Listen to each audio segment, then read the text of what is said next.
to the launch of our Researching Reality compendium, which is regulation on regulation, and Bhuvana Anand will talk a little bit more about it later on. My name is Yazad Jal, and I run the academy at the Center for Civil Society. And I wanted to talk about how the program started out, which was literally 20 years back in 2000, when in a previous life I was working for the Center for Civil Society. And we'd started out at that point of time with a few, I think 10 or so interns. I have no idea where the compendium of that research is. And in the very second year, we had 2 interns from abroad. We had one from Germany, Carsten Jorges, and another one from the United States, Jenny Ift. And Jenny is today a professor of agricultural economics, if I'm not wrong, in Iowa, Illinois. So, and we've had a lot of illustrious people going through this Researching Reality internship who have now reached senior positions in the areas of academia, in the areas of policy research. And we're very, very proud of this program. In the last few years, we've got compendia that have, scaled new heights. Last year's compendium on K-12 education was mentioned as one of the top 10 reports that came out of a think tank by the University of Pennsylvania. We're hoping this compendium will also reach those heights because it's a fantastic collection. It looks at regulation in the era of COVID-19, looks at a variety of things, from food service to labor to the medical industry, and to even philanthropy for that matter. And it gives us an idea of the situation on the ground in India, of the requirements and the need for change, and not just because of COVID. COVID might be just a stimulus for that. But some of these regulations have needed to be changed well before COVID came along. For example, the labor laws required to be changed well before COVID came along. It's just happened to be an impetus right now. So this is a very, very interesting compendium. This is a fantastic work by all the interns and by the research team, which is led by the research director, Bhuvana Anand. And I am hoping you would enjoy both the panel discussion as well as the introduction to the compendium, which will be made by Bhuvana. But before that, I'd like to introduce Frank Hoffman. Frank Hoffman is the regional manager for South Asia for the Friedrich Naumann Foundation. And he's been here for many years. He's a friend of the Center for Civil Society. And without much ado, I'd like to ask him to share a few words. Frank, the floor is yours. Yeah, thank you, Yazad. Yeah, exactly. So our regional director, Carsten Klein, was supposed to be here. And I, of course, convey his best regards to all of you, to the team at CCS, to the interns, and to the panelists. But yeah, at short notice, he wasn't available, so I am here in his place. Sorry, you may see my eyes flipping because I got my notes next to the Zoom window, so sorry for that. Yeah, right. So thank you, Yazad. Thank you, Rohan and Bhuvana, and thank you all the panelists also, I mean, for being here, for giving me also the chance to speak here. And of course, a big shout out, though I know that in times of Zoom, there's not much of a feedback to all the research reality interns. I mean, you and your work are the reason that we are, well, assembling digitally here today. Well, our partnership with CCS is now already more than a decade old, and it's a partnership that we are really quite proud of. We've always been working with CCS on various issues pertaining to governance, and we always worked with CCS, and CCS has worked a lot toward that to encourage civic participation. And the Research Reality Internship is a program that we've been associated with right from its inception, and it's a program that we are specifically proud of. the internship program, yeah, deals with issues pertaining to good governance, to urban governance, a key theme of our work in South Asia, and a theme that's really therefore very relevant for us. But when we talk about governance, I mean, I could really say a lot, and I could speak a lot about the work that we do there. What we'd need another Zoom session for that, so I'd skip all that in the interest of time. But let me say in short, and I guess this is where we in this forum all agree, it really is very hard to imagine progress without a dramatic improvement in the quality of governance. And well, this is also what this compendium that you're launching today is aiming at. And this launch, of course, is a reason to celebrate. We have, as far as I'm informed, 15 young interns who contributed to this work, who researched in the months of June and July. And yeah, well, I really just want to congratulate you to the work that you have done. It's really amazing. I mean, I flipped through the contents of the book, and yeah, it's an outstanding work, I might say. And really, while others were, well, enjoying their summer vacations largely from home, you didn't really idle around, but invested a lot of time and a lot of hard work into compiling this compendium. And I would really like to thank you for that. This commitment deserves our compliments and applause. And I mean, this year it was especially well complex, if I may say, and therefore really deserves an extra compliment, simply because of the whole situation with the Corona pandemic. None of this work, however, would have been possible without support from the mentors, and times really also weren't easy for them. And they also invested a lot of time and energy into guiding the research reality interns. And that, of course, also deserves an applause. And yeah, my heartfelt thanks goes to you.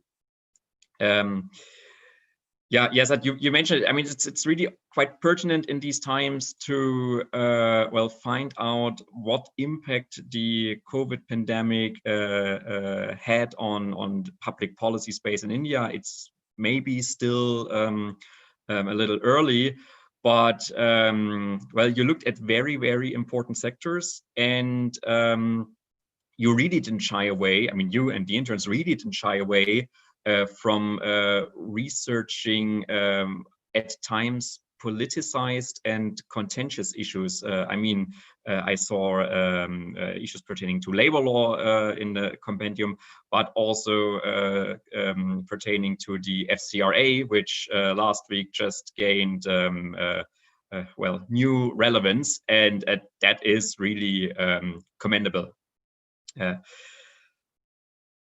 Yeah, CCS and FNF are united in the belief that liberal principles hold the key to effective solutions and management of all these challenges that have cropped up.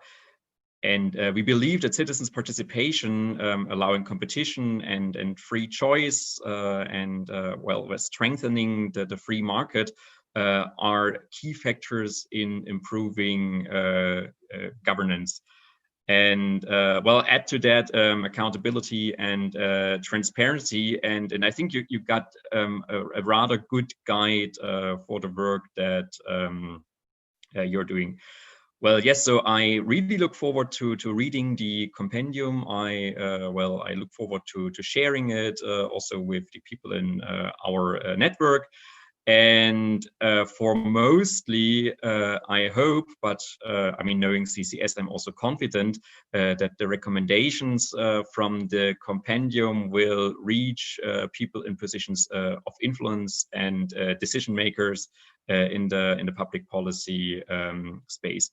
Well, to the interns, I would like to invite you to stay in touch and join the network of Indian liberals, a network which CCS has cultivated carefully over a long time.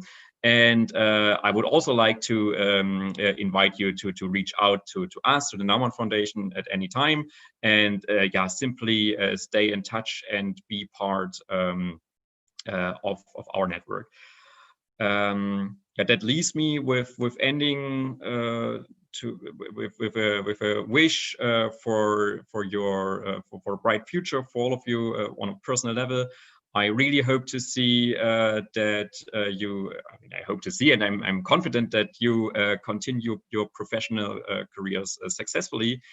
And ideally, because this space really needs bright minds in the space of public policy, and that you always remain mindful of the fact that active participation in public and also in political affairs is a key factor for a successful and liberal democracy.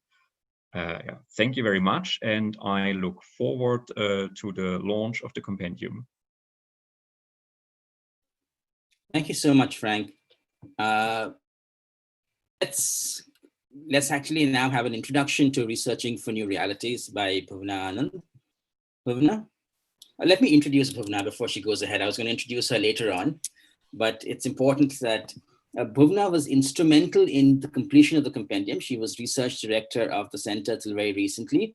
She has worked extensively on welfare programs across India, including reforms of the public distribution system and implementations of various direct benefit transfers. She has a master's from Tufts University in the United States and a BA from my own alma mater, St. Xavier's College in Bombay. Bhuvana, all over to you. Thank you, Yazad. Congratulations, Researching Reality 2020. Very, very excited about the launch of this compendium.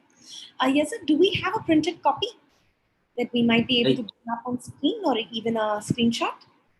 Yes, Rohan has those. We do have a printed copy as well, but I don't have the printed copy. I'm not in India right now. No problem. I'll wait for somebody to... I can share it. Rohan has both of them. Great. If somebody beams it up, that'll be the formal launch. Let me talk to you a little bit about Regulation for New Realities and how it came about. For the last couple of years, we've typically taken a single sector view or a single issue view in our Researching Realities summer internship. The idea behind the internship is to bring bright young minds and to give them a chance to explore reality all by themselves, to understand how laws work in India, how implementation works in India, and more importantly, how all of this affects them. And how do you think about, sort of the appropriate regulatory system for the country that we're all a part of. This year, of course, just as we were about to launch and announce the program, we were hit with the pandemic, and we thought it makes sense to use this as a chance to highlight rulemaking and how it ties in with emergency situations such as COVID-19. COVID-19, of course, has been unique in many, many ways. Of course, in many of our lifetimes, I don't think we've ever seen something quite like this, where we've been shut off in our homes for so long. And in some ways, which has brought out the best of the market, right out there for everyone to see, the adaptability of the market, the flexibility of the market, which has also brought out or shone light on some of the limitations of state action even more sort of sharply. The importance of thinking through how you make rules that affect large swathes of people and what the process of that rulemaking ought to be. So that's sort of the approach that we took this year in the compendium. We tried not to be tied into particular sectors. I mean, if that were the case, we should have focused extensively on health and healthcare, but we chose not to do that, but to take an approach that says, let's look at all the ways in which life gets affected in a pandemic such as this, and use that as a way to be able to pinpoint a certain select number of sectors which we will investigate or at least study and understand a little bit better. A few themes that have emerged sort of in common across them.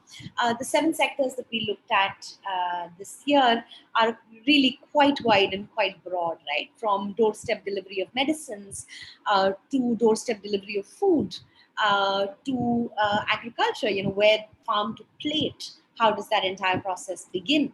To looking at, well, right now we're all in shutdown, but someday the economy needs to start revving up again, and we need to start creating mass employment. How are we going to do this given the constraints we have?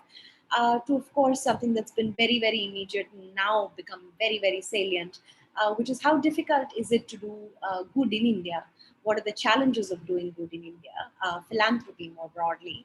And the other 2 sectors that we looked at are, of course, slightly sort of different and unconventional if you think about a story like the pandemic.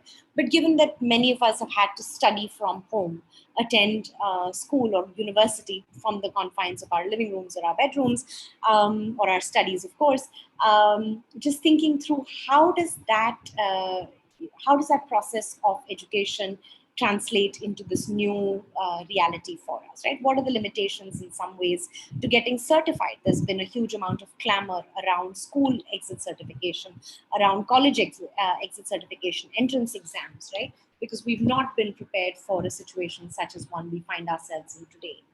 And finally, of course, is many professional certifications, sort of just down the spectrum, so higher education, professional entry. How does that happen in India at the moment? And what are the ways in which our current reality has called into question this conventional setup that we have for professional entry? So these are sort of the 7 big areas that we looked at over the summer. Our 15 interns worked with researchers at CCS to think through the questions, to figure out how we were going to do research from all of these places that we were scattered in without being able to go out into the field, as we typically tend to do, without being able to access the administrative data, without being able to first-hand, person to person have these conversations. How were we going to investigate all of these questions? So it took us a little bit of time to be able to figure all of that out. But at the end of it, of course, I'm very proud of the work that all of our Researching Reality interns and our research team has done this year. A few common themes from the compendium that emerge. One is that our rulemaking process is woefully behind the curve for what we need for a country as large and complex as ours. What do I mean by woefully behind? One is that we're still mired in deep old ways of thinking and the antipathy for market processes or market forces. This does not serve us well in good times, and in bad times it only gets exacerbated. One example, of course, is the rulemaking around e-pharmacies, where we've not been able to get our act together and say that, look, this is a brand new opportunity to be able to do doorstep delivery of medicines. How are we going to manage that doorstep delivery of medicines? It's been in waiting for almost 3 years, and we still don't have rules of the game for e-pharmacies. Similarly, in the case of genetically modified crops, we've seen this debate for the last 10, 15 odd years, but we are yet to put in place a rule of law mechanism to be able to decide how a farmer will get access to X or Y seeds. The process of engaging in science, the process of engaging in innovation, we've not been able to clarify rules of the game in order to be able to do that. And where we delay, we tend to both deny access, but also sort of shoot ourselves in the foot in terms of costs, in terms of sort of new products coming into the market, and so on and so forth.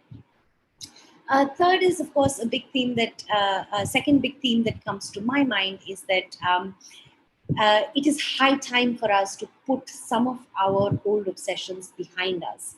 And nothing illustrates this better than labor reforms. We've been talking about labor reforms for the longest time, and in fact, it has been the most contentious of the factor market deregulation issues that have been put on the table for many, many years.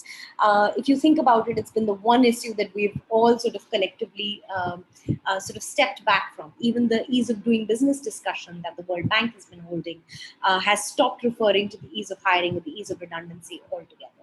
So it's time for us to, sort of bring back focus on some of these things. And I'm thrilled to see that some of that has happened over over the most recent session of Parliament. Hopefully to good end, we'll have to analyze the laws more carefully, to think through them. This theme, of course, also applies to things like entry into professions. So say, for example, the legal profession, or for example, the teaching profession. We still think about these things in a manner that is behind the times, right? So in some ways, without having, for example, to be a lawyer that engages in litigation, you must take a face-to-face course. You cannot take a nighttime course or a correspondence course, distance learning. Or for that matter, for being a teacher, you must get certain kinds of degrees, such that even the panelists that are speaking to us today would not be able to be a teacher despite having practiced in their domains for a very long time. Right? This doesn't serve us well, and certainly does not fit our new reality, where a lot of things are happening digitally, where distance may become operative, where we may want to pull back. The third big theme that occurs to us is that there is a problem of regulatory capture. We've got to figure out, while stakeholder discussions, while consultations are critical, and perhaps Amol will speak to this, the process of making regulations a bit more, where all of these consultations are critical, you also want to think carefully about questions of who is in the room, what is their incentive structure, what information guides them, and what influence they have in the making of the rules. And this, of course, is highlighted across sectors, whether it is in the case of teachers, whether it is in the case of e-pharmacies or the medical sector, whether it is in the case of seeds, or so on and so forth. So I just want to highlight these three big themes from the compendium this year, and hopefully all of you will have a chance to read and give us your feedback on the compendium. Each of the papers is, of course, tackling a different theme, but the idea is that there are common threads that run through through all of the papers together. Yazid, perhaps we can go back, we can discuss some of these in more detail during the panel conversation. Of course. Thank you so much, Bhuvana. So without much ado, let's start the panel. Rohan, can we have all the four panelists on the screen somehow? 1 second. Oh, 3 panelists and me. Right. I'm going to stop sharing.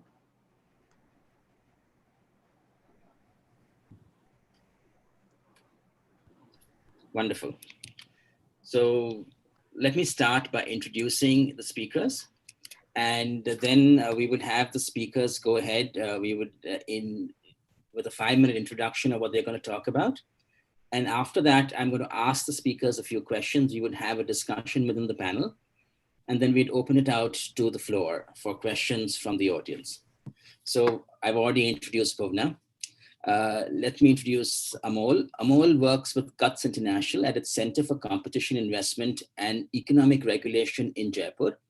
At CUTS, he leads research projects on regulatory competition and consumer protection reforms, primarily in the financial sector. Welcome, Amol. And we have Rishi Agarwal, who is the co-founder and CEO of Avantis RegTech. As an entrepreneur, he believes that technology can transform the way India manages compliance, and is currently focused on simplifying and digitizing India's regulatory ecosystem and enabling the ease of doing business, something I think is very important. Welcome, Rishi. So let us start with the 5-minute introductory talks. I think Rishi is going to go first. Sure, Yazad. Thank you for having me over. First of all, congratulations to the entire CCS team on the launch of Compendium today. I did scan through the document and went through some pieces in a little more detail. Looks like a fantastic compilation. A lot of work seems to have gone into it, and I look forward to make it my weekend reading and go through it and give you some inputs there. So thank you so much for that.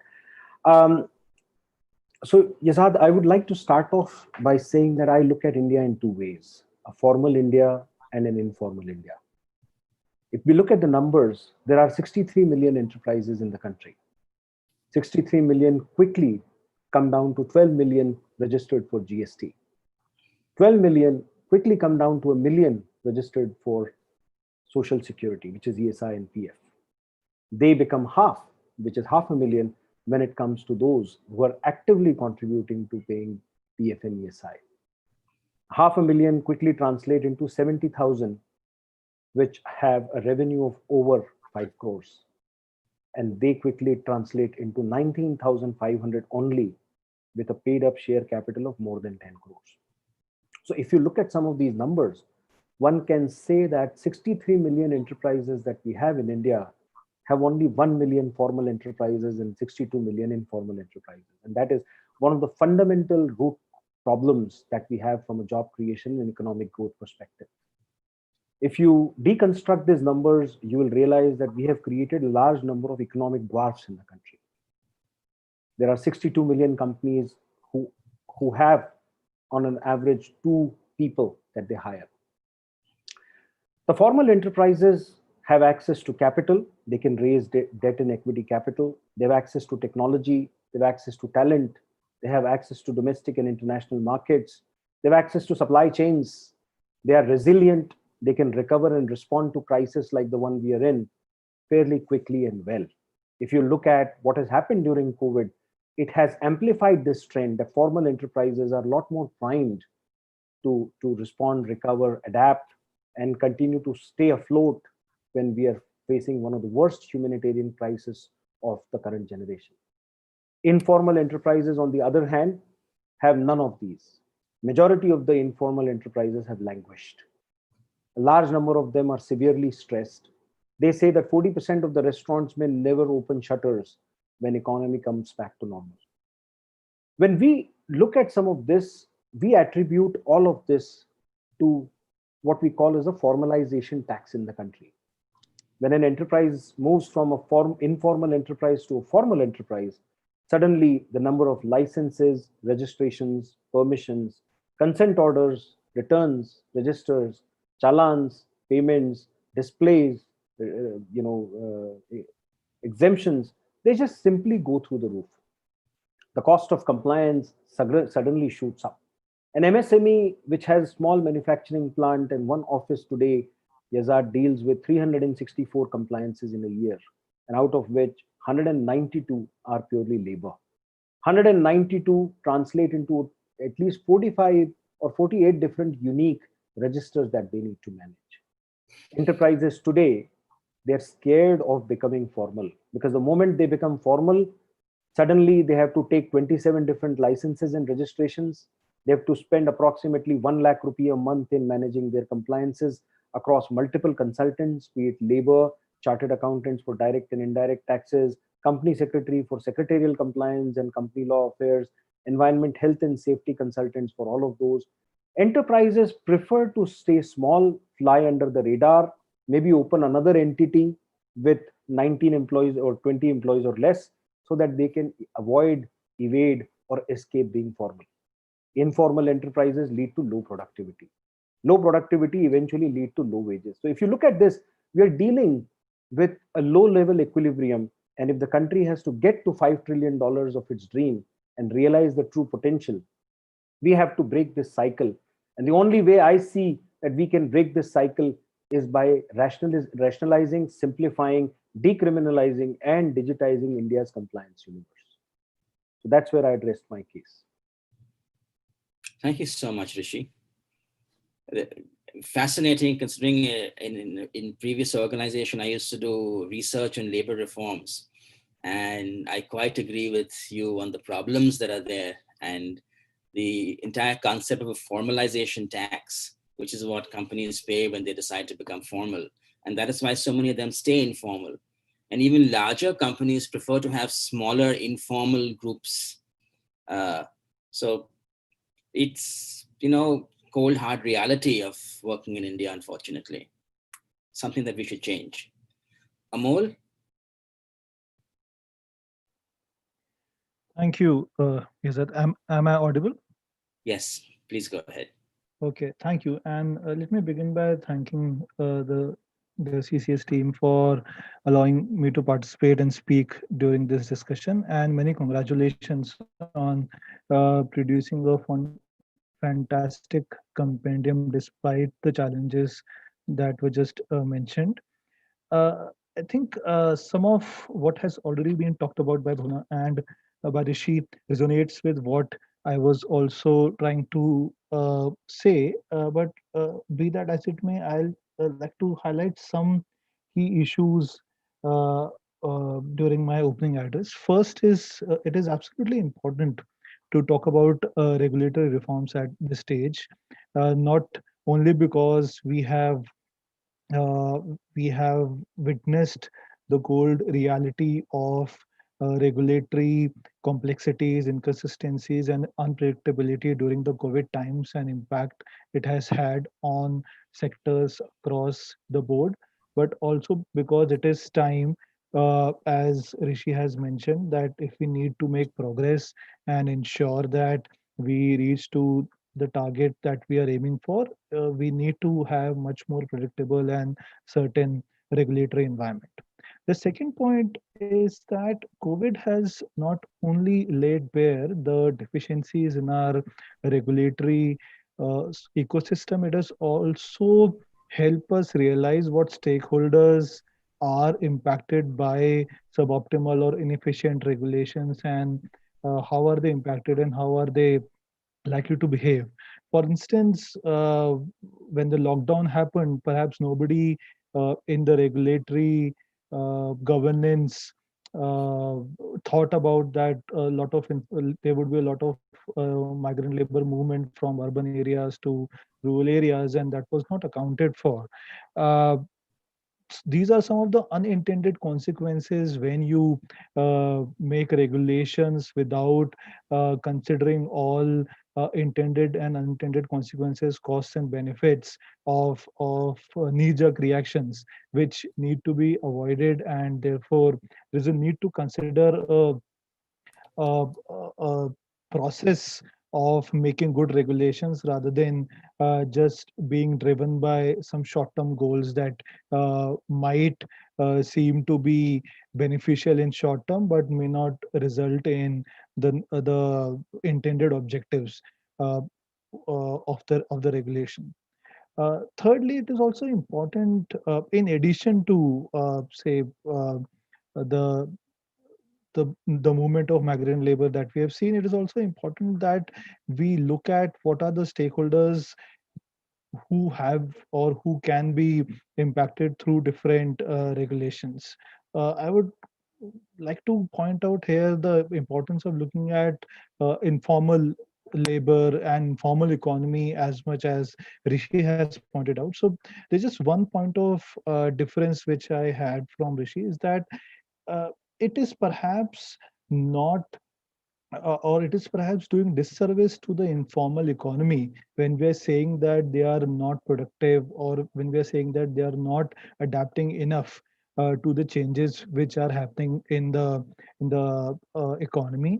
During the lockdown or during the COVID, you would have realized that our neighborhood mom and pop stores were at the forefront of ensuring that we get our day-to-day goods and services, and therefore there is a lot of innovation, lot of adaptability at the bottom of the pyramid as well, and just brushing them aside in the name of making them formal might be actually doing disservice to such sort of large amount or large quantity of stakeholders, and there is a need to take into account their concerns. We cannot expect them to go to the government and highlight their concerns when a regulatory reform or when new regulation is being talked about. The government or the regulatory regulation making bodies need to go to these informal disparate groups of small micro nano entrepreneurs and informal workers who are at the receiving end of several of the regulations, and then trying to think about regulation making from their perspective. So that is something that I wanted to highlight. uh, COVID has also induced or sort of induced us to look for quick short-term responses or solutions, which might not necessarily be helpful in the longer term. So we may think about dismantling the old structures because we want to give way to the new and more innovative businesses, but we also need to think about what are the unintended consequences of that, and are we really ready to do that? Should we not look for COVID as an opportunity to introduce some process reforms so that as we move to the new normal, we are able to fine tune the regulations as we go and as new evidence emerges, rather than looking at as sort of a free market for all sort of economy. So I'll just stop here, and maybe in the next round, I will throw some light on what I mean by some of the things that I said here. Thank you. Thank you so much, Amol. So I think the two most important words that I got out of what you were saying was process reforms, something that is desperately needed. Bhuvana, floor is yours. I think I've already taken the floor, so Okay. maybe I can ask questions to respond. Let's start with, let me start with Rishi. So Rishi, your data shows compliance burden of regulation across states and argues that labor-related compliances, you talked about it right now, are the most onerous. Parliament has just passed 3 additional labor codes. What do you see as the pros and cons of these? And you also talked about dwarfism. The companies are forced to be in dwarfs. Will they address and solve the problems of dwarfism? Sure. Thanks, Yazad. So let's look at some data here, right? So India has a universe of 1,536 acts, 69,233 compliances, and about 6,618 filings across center and state governments. Approximately 44% of these acts, which are 677, are at the central level. As far as labor is concerned, out of 1,536 acts, around 436 acts are in labor, leading to about 32,542 compliances. So when you look at this, almost 45% of the overall burden around compliance in India is labor. So it's very clear that's a 80-20 rule, and we need to focus on labor. Now let's, Yazad, look at what are the current issues with labor. And then I'll come to how reform has addressed a number of them, either fully or partially. The first and the most important issue here is the current labor laws only address around 15% of the total employee base in the country. There's hardly any coverage for gig workers, work from home workers, freelancers, home-based workers, and so on. Any informal enterprise, a micro enterprise with 2, 3, 4 employees is not covered. In addition, there is no provision for fixed term employment in India's labor law today. An employee can either be a permanent employee or a contractual employee. While the world has moved on to extremely flexible demand and supply situation with just-in-time manufacturing, our Indian entrepreneurs do not have that flexibility of being able to bring labor on board as and when required and become leaner again to survive, to stay competitive. In addition, there are at least 20-25 licenses and registration that a small company needs to take. When you operate in one or more states, more than one state, this number quickly multiplies. In addition, there is a multiplicity of returns registers with a significant amount of redundancy, duplication, and overlap. There are at least 300 different filings in terms of returns and registers at various central and state levels. There are at least 13 different inspectors, Yazad, from labor, who can come into an enterprise unannounced at any point in time during the course of the year and go ahead and inspect. There's a lot of overlap in what they can inspect in terms of wage registers, leave and attendance registers, overtime registers, muster rolls, and so on and so forth. There are different authorities out there for enforcement. There are different applicability thresholds. An ESI is applicable at 10 and more, a PF is applicable at 20 and more. Factories Act has multiple thresholds at state and central level. There are at least 900 different permutations and combinations of minimum wages just in one state of Karnataka, with 72 schedule types, 3 or 4 zones, at least 4 to 5 skill levels, and so on and so forth. There is a lot of scope for in-person meetings of employer and inspectors, and hence our labor laws neither address an employee benefits nor employer benefits. they actually address the inspector benefits as of today. So there are at least 9 to 10 definitions of wages across different acts. Labor unions can go on strike at any point in time. These are all fundamental issues around labor. Now, what has really happened is out of 44 central labor acts, 15 were repealed at different points in time. The remaining 29 have now been codified into 4 codes: code on wages, code on social security, code on occupational safety and health, and code on industrial relations. In all of these codes, a provision has been made for a single license, single registration, and single return. Now, as an example, let's take code on labor, as code on wages. Code on wages currently has 4 acts within it: Minimum Wages Act, Payment of Wages Act, Payment of Bonus Act, and Equal Remuneration Act. In these 4 acts today, there are at least 3 annual returns. There are at least 12 registers. There is already a provision made for 1 return. So there is a direct reduction of compliance burden there from 3 to 1 annual return, because the returns had pretty much similar formats or similar kind of information. There are at least 12 registers as of now. A provision has been made to reduce them down to 4. Now, a lot of work is required at state levels, because labor is a concurrent subject. Central and state both legislate matters on rules on labor. So we still don't have that clarity and visibility, but prima facie it is very clear that the reform is in the right direction. If you look at labor laws, majority of these laws are set in colonial times: a Trade Union Act of 1926, a Payment of Wages Act of 1936, Payment of a Minimum Wages Act of 1948, Factories Act of 1948. And over the last 73 years post-independence, we have gone ahead and done some tinkering, some tweaking, some minor modifications to try and keep them in line with the times. However, time has come that we take a holistic view and reform these labor laws, and I think this is a step in the right direction. We are seeing that a number of items have been addressed.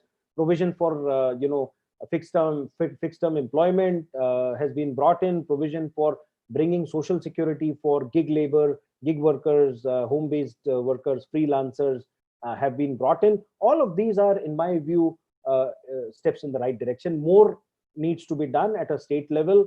We need to use this window of opportunity, a policy window, to completely reform it at a state level and bring down these 3,000 plus returns and registers down to under 100, which in my opinion is absolutely feasible, but it does require a will at various levels, and we need to go get this done, and labor workload for compliance will come down quite dramatically. I'll stop here, Yazad. Hopefully this answers the question. I was on mute. Definitely, it really opens my eyes to it. Bhuvana, I'd like to ask you about labor reform as well, as we had a major section in it. What were the findings that we have on labor reforms in the compendium? Sure. So of course, as fates would have it, we did the analysis just before the announcement from the center. So in some ways, it's a little dated, if you will. But I think a few things that are interesting. One is just the structural question. Because labor is a concurrent subject and the center and states both legislate on it, you have sort of a double challenge.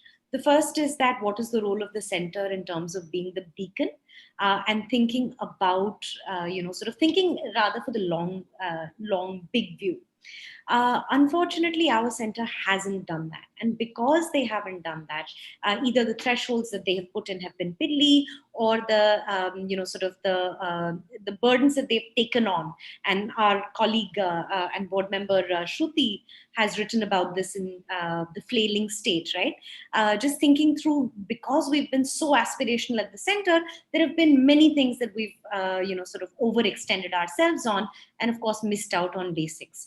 But when you come to the states are taking their cues from the center. So in some ways, even were they to be reform minded, they have not been able to flex their muscles in any real way. So you don't see sort of states being brave and saying, listen, we're going to go from a 100 threshold to a 500 threshold.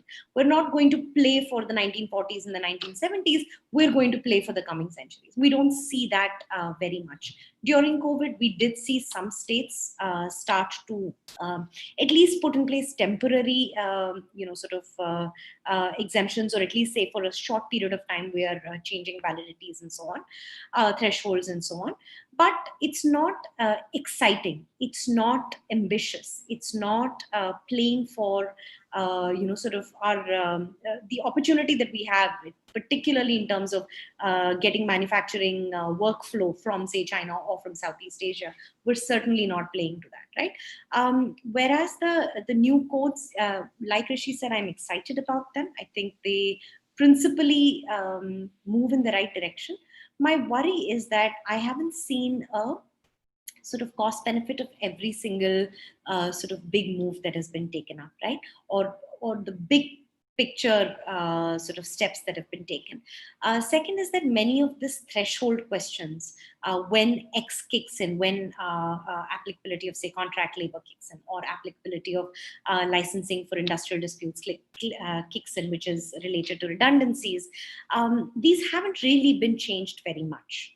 So the big picture challenging or vexing provisions within the laws haven't been touched, whereas a lot of emphasis has been placed on streamlining compliances, streamlining or simplifying, decriminalizing, so on and so forth. All good things, but I'm asking myself if we are going far enough. My dream on labor reforms would certainly be that, is there a way for us to see genuine competitive federalism, right? That 28 states are fighting with each other and saying, we're going to go farther than you in terms of thinking about just creating a better opportunity for firms to start employing more, to start employing more radically, and to start employing at different types of wage points for different competencies and so on and so forth. So I think that is what would have gotten me really excited.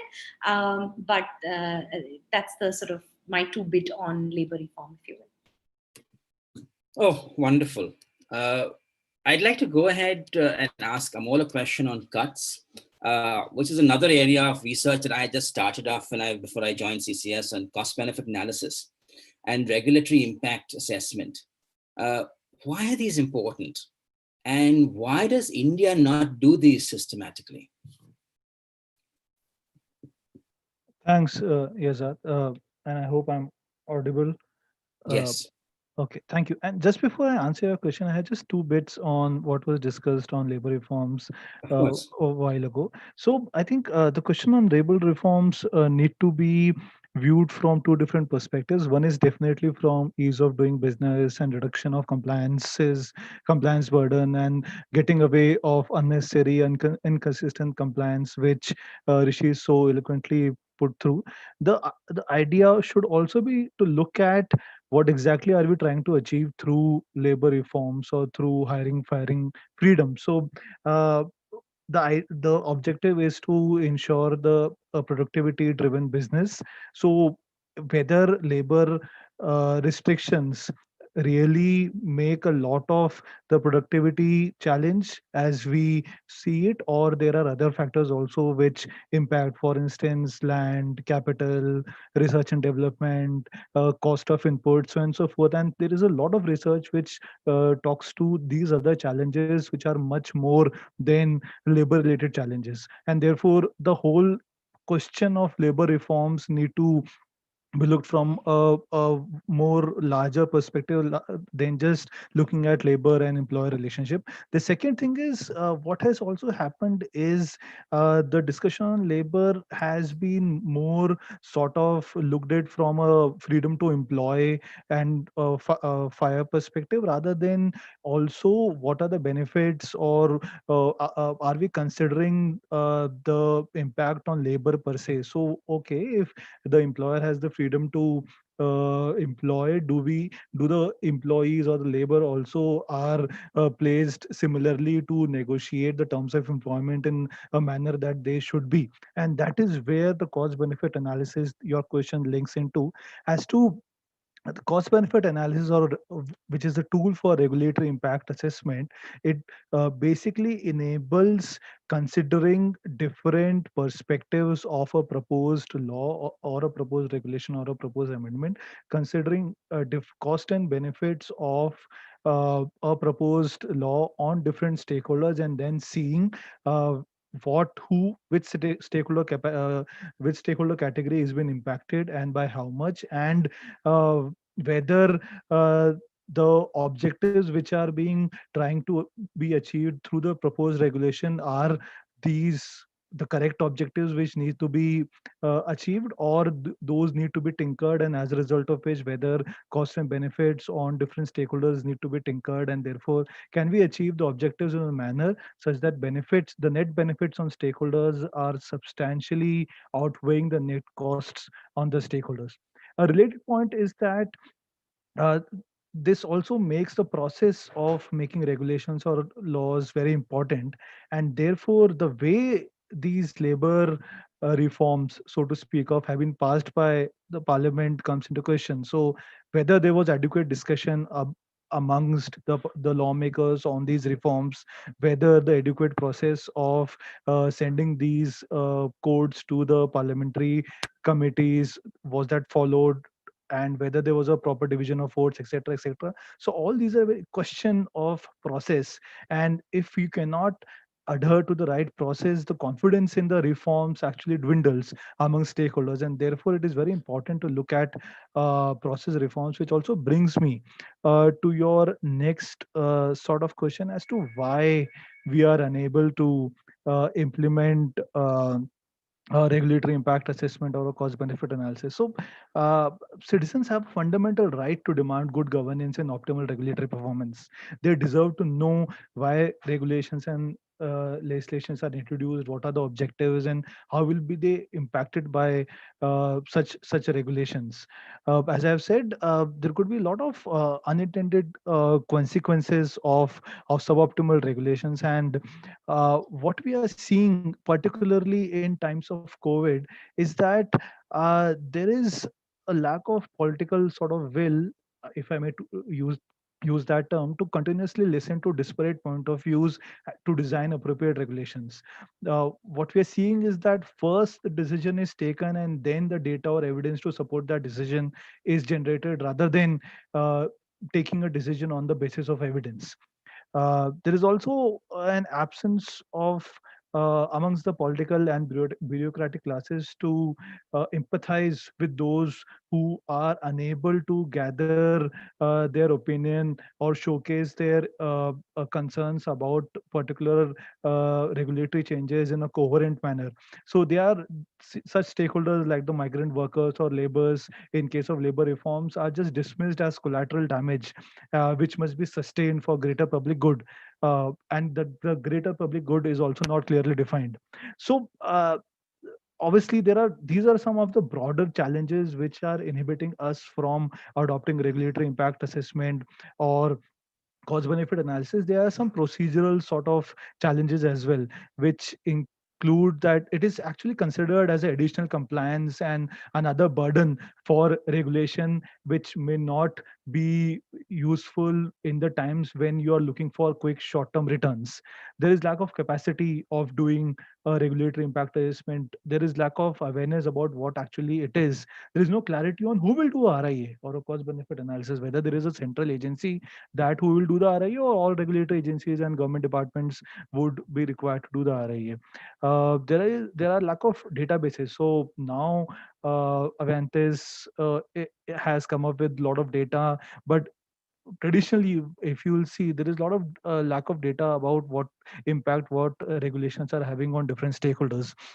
There is lack of demand among stakeholders to or people like civil society who demand adequate RIA from different agencies, and there is a attitude amongst the governing agencies, as Rishi also pointed out, that what they are doing is the right thing for who have been governed, rather than it should be the opposite way, that they should go to the citizens who are being impacted and then ask them what could be the possible solutions to their problems, and then let us have some sort of a discussion oriented solution, rather than a top down approach to design solutions. So I think some of these are the challenges which as a result of which RIE or cost benefit analysis is not being implemented. I'll just stop here. Thank you.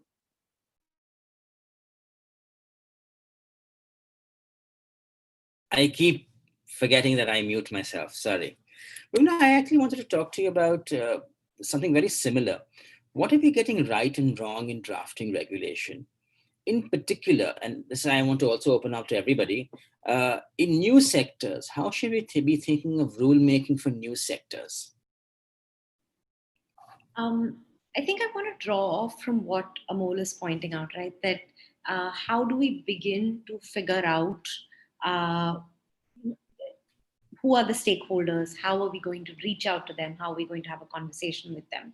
This is something that I think our regulatory process has not figured out well enough yet. What we have done is that the loudest or the sort of noisiest of the stakeholders, we find a way to listen to them. So, for example, in this conversation on doorstep delivery of medicines, right? Just very simply, the fact that most of the representations made to both the health ministry as well as the independent regulators under it have come from brick and mortar pharmacy representatives, right? And the incumbents stand, we can see, right, in 10 years that the industry as it stands today, the pharmacy shops as they stand today will completely change, as they should.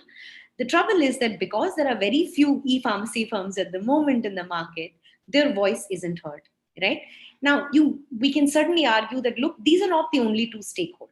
The most important stakeholder really is the one who is asking for doorstep delivery of medicines to be allowed to, sort of get that kind of access and choice to be able to do it. It's very, very hard to incorporate that kind of stakeholder voice ultimately in the making of regulation.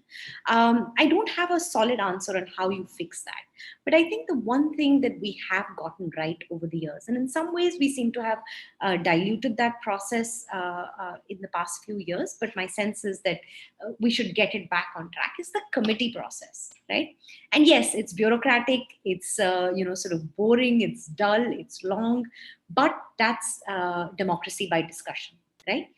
You want the expert committee process, you want the parliamentary committee process, you want things to be on record, you want things to be there that we can reflect on in 10 years. And in some ways, we seem to want to skip over it. And I can understand why, right? We're a young country. This is our demographic dividend. This is the time to be able to quickly ramp up growth. Or as Vijay Kelkar and Ajay Shah say, grow rich before we grow old, right? It makes perfect sense. But there is a cost to that impatience. There is a cost to sidelining the committee processes. So I think that's something that we have sometimes gotten really right and sometimes not so much. Even in the committee process, we've done very well in terms of deliberations, in terms of expansive consultations. What we haven't done as much is putting it out to sunlight, right? Sunlight is the best disinfectant. So just simply that every single comment or every single submission that the committee receives, let's just simply put it out there. Let's just simply put out every single response to those submissions. Yes, not all of them will be high quality submissions. Not all of them will be equally worthy of a response, but this is democracy. So let's do that. And nobody is going to be the poorer for it.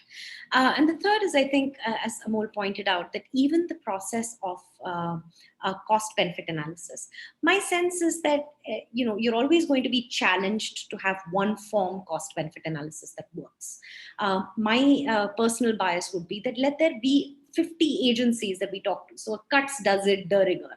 There is expertise that different organizations build on different ways of looking at something. So there will be, for example, in the case of labor, you can potentially see some pro-employer type emphasizing stories, some pro-employee emphasizing stories, and that's fair enough. And you want both a government process for this, for considering a wide variety of voices, but you also want a civil society-led or an expert-led process of regulatory impact assessment. So that's on the broader question of what we get right and wrong. In terms of new sector, I think this is my big frustration and has been for the past couple of years. We're trying to pitch new sectors as if they were old sectors, and they're just not, right? So for example, when you think of food delivery, or for that matter, cab aggregators. For the longest time, we had this fight on, is Uber a cab company? Is it a taxi operator? Or is it an internet company, right? And we're not able to figure that out. That's because we have lost in these binaries. Maybe it's a bit of both. And maybe what you want to think about is, what are the principles? What are the outcomes that we want? We want safety of a passenger. We want a liability regime. Somebody makes a mistake, or at least somebody makes an intentional correctable mistake. Somebody is deficient in their service. Somebody has not paid attention. They must be held liable. What is that liability framework? It doesn't matter whether you are a technology company, whether you are a cab company, it's the same end goals that you want, right? In some ways, that's something that we are yet to figure out. How do you do outcomes-based regulation for new sectors, principles-based regulation for new sectors? And that's something that perhaps Amol can also shed some light on. I know they've done some work at Cuts on new technology regulation. Yeah, so actually I wanted to open this question out to both Amol and Rishi as well. And I'd love to hear your viewpoints, Amol and Rishi. Rishi? Sure. So very interesting points, Bhuvana. In our country, we have a regime of prohibited until permitted, and we need to move from permitted until prohibited. I think that is where one of the fundamental shifts has to happen. And I will draw your attention from one of the fastest growing sectors that the country has seen in the last couple of decades, which is IT.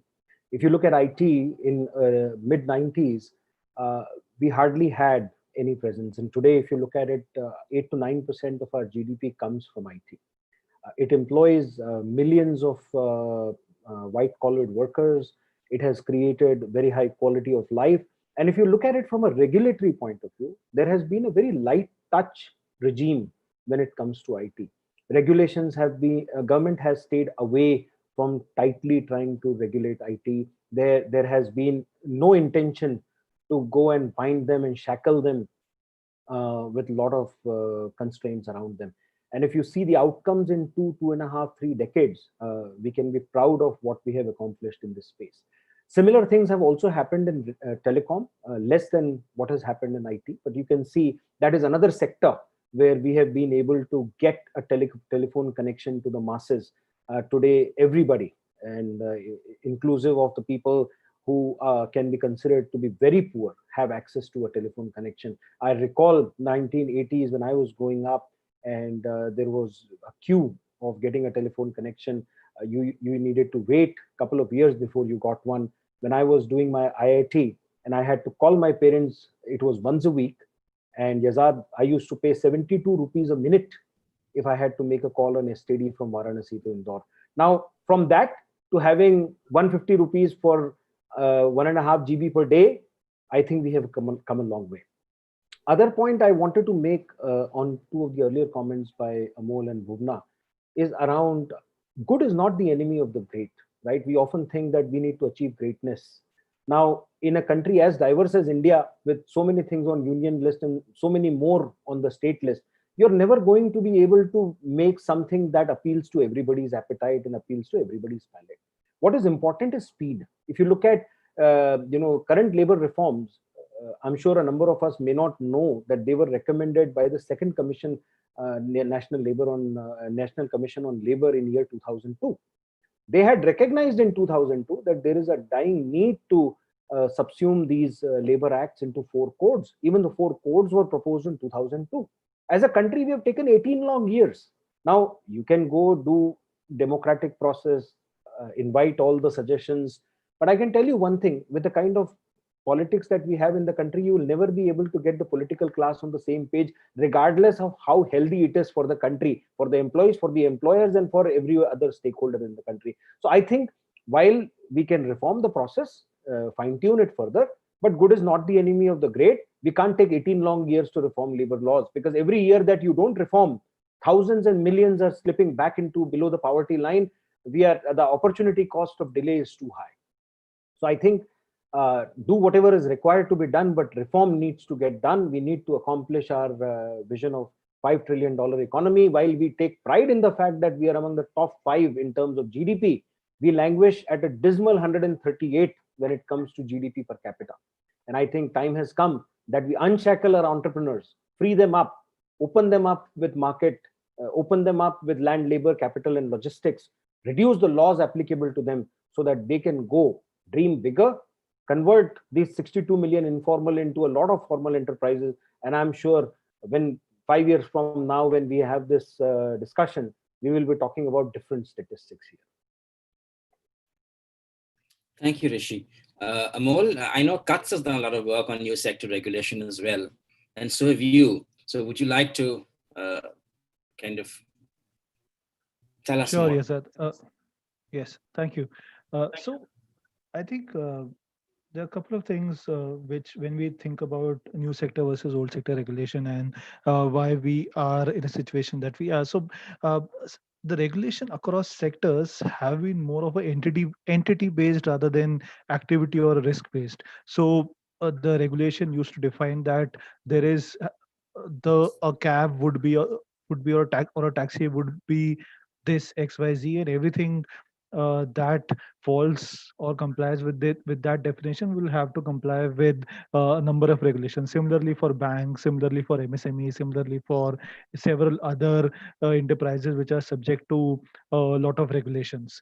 The problem, while this is easier to do, easier to regulate, and which is what our bureaucrats and regulators tend to move towards. However, this has not stood the test of time. As Bhuvana also pointed out, that there are a lot of different types of entities who are emerging and who are actually doing the same sort of providing same sort of goods and services, which will need to be regulated on a similar sort of a basis. So we need to move from a entity based regulation to activity or a risk based regulation. So what is the risk in uh, in a particular activity, and then can we talk about the risk first, and then can we regulate it accordingly, rather than just harboring about whether something is a bank or not, or whether something is a cab or not, or a micro, small and medium enterprise or not.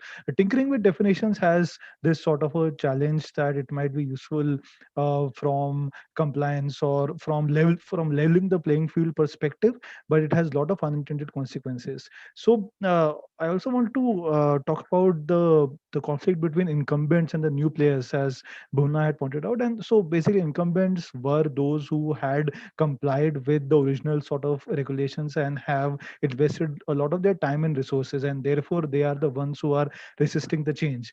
And what is happening is that, to level the playing field between incumbents and new players, the level of compliance is being increased. So to you can achieve the level playing field by two ways. One is by increasing the level of compliance for everybody, or by decreasing the level of compliance for the incumbents. So what is happening is, the new set of players are expected to comply with old set of regulations, and the logic is level playing field or competitive neutrality. However, what should have been is to free the old set of employers to innovate, to enhance productivity, to give them access to land, labor, capital, etc., and to reduce the number of compliance for them, and let them compete with the new sort of players, and then let the market of magic of market happen. So what is the problem is that we have failed to do that, and rather than we are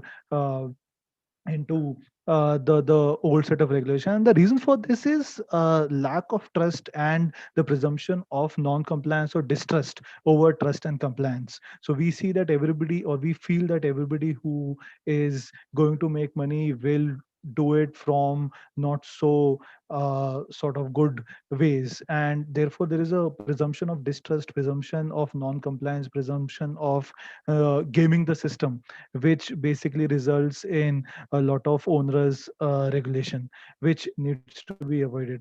Uh, However, we are seeing a lot of reforms, but I think we can talk about that in the next phase. But does that answer your question a bit? Yes, it does. Thank you. I actually want to now move on to COVID and, ask some questions on COVID-19 and how regulatory reform has been impacted by it. So let's ask Rishi first.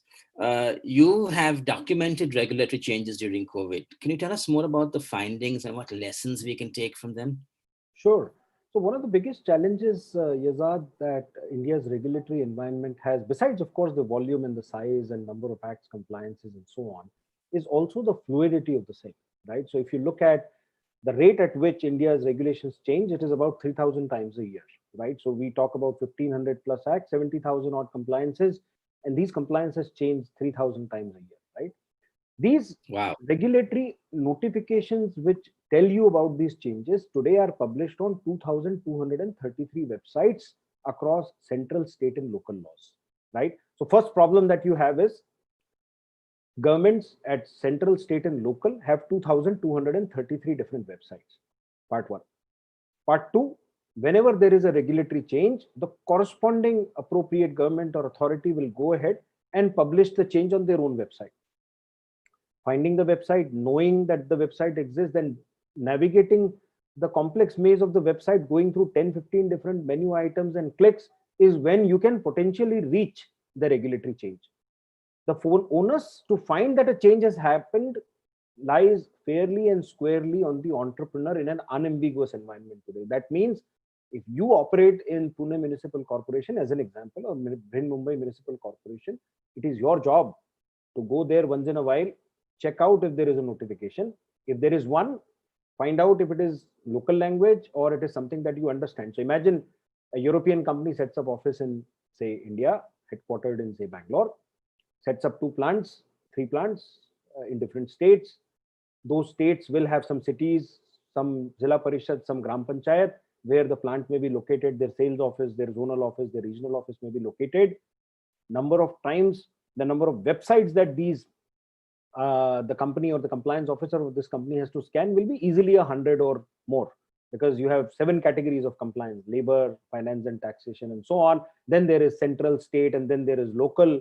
There are over 100 acts that are applicable. 100 acts will have 100 different bodies that publish, legislate, and modify. A lot of times these are available in local language. And when you talk about modifications and language and legalese, a may versus a should versus a shall changes the meaning and changes the regulatory implications of compliance. We in India expect a compliance officer to do this proactively, do it several times a month, have an Excel sheet of all the websites that they need to monitor, go ahead, frequently visit them, check out the notification, hope that it is in English or the language of choice or understanding, and then interpret it, understand whether the law has changed, a new compliance has gone up, an existing compliance has been modified, there is a temporary extension which is for a given instance of the compliance with a new due date, there is a new rate structure, duty structure, penalty or interest calculation may have changed, the sample form in which the compliance may be required to be done has changed. These are all examples of changes that happen. Now, if you think about it, one would assume that I should be able to go to the website, put my email ID as a subscriber. Every time there is a change, government should notify me that the change has happened, and then I'll take care of the change. Today, that subscription-based service is not there. So A, you have 2,233 websites to worry about. B, there are 3,000 changes to these websites in a given year. C, they're published in more than one language. Gujarat will publish it in Gujarati. Kerala will publish it in Malayalam. Tamil Nadu will publish in Tamil. So you expect a compliance officer to have proficiency in all of these, or else hire consultants, right? Increase the cost of compliance and so on and so forth. Now, coming back to your specific question on COVID. COVID really amplified the situation, the fluidity.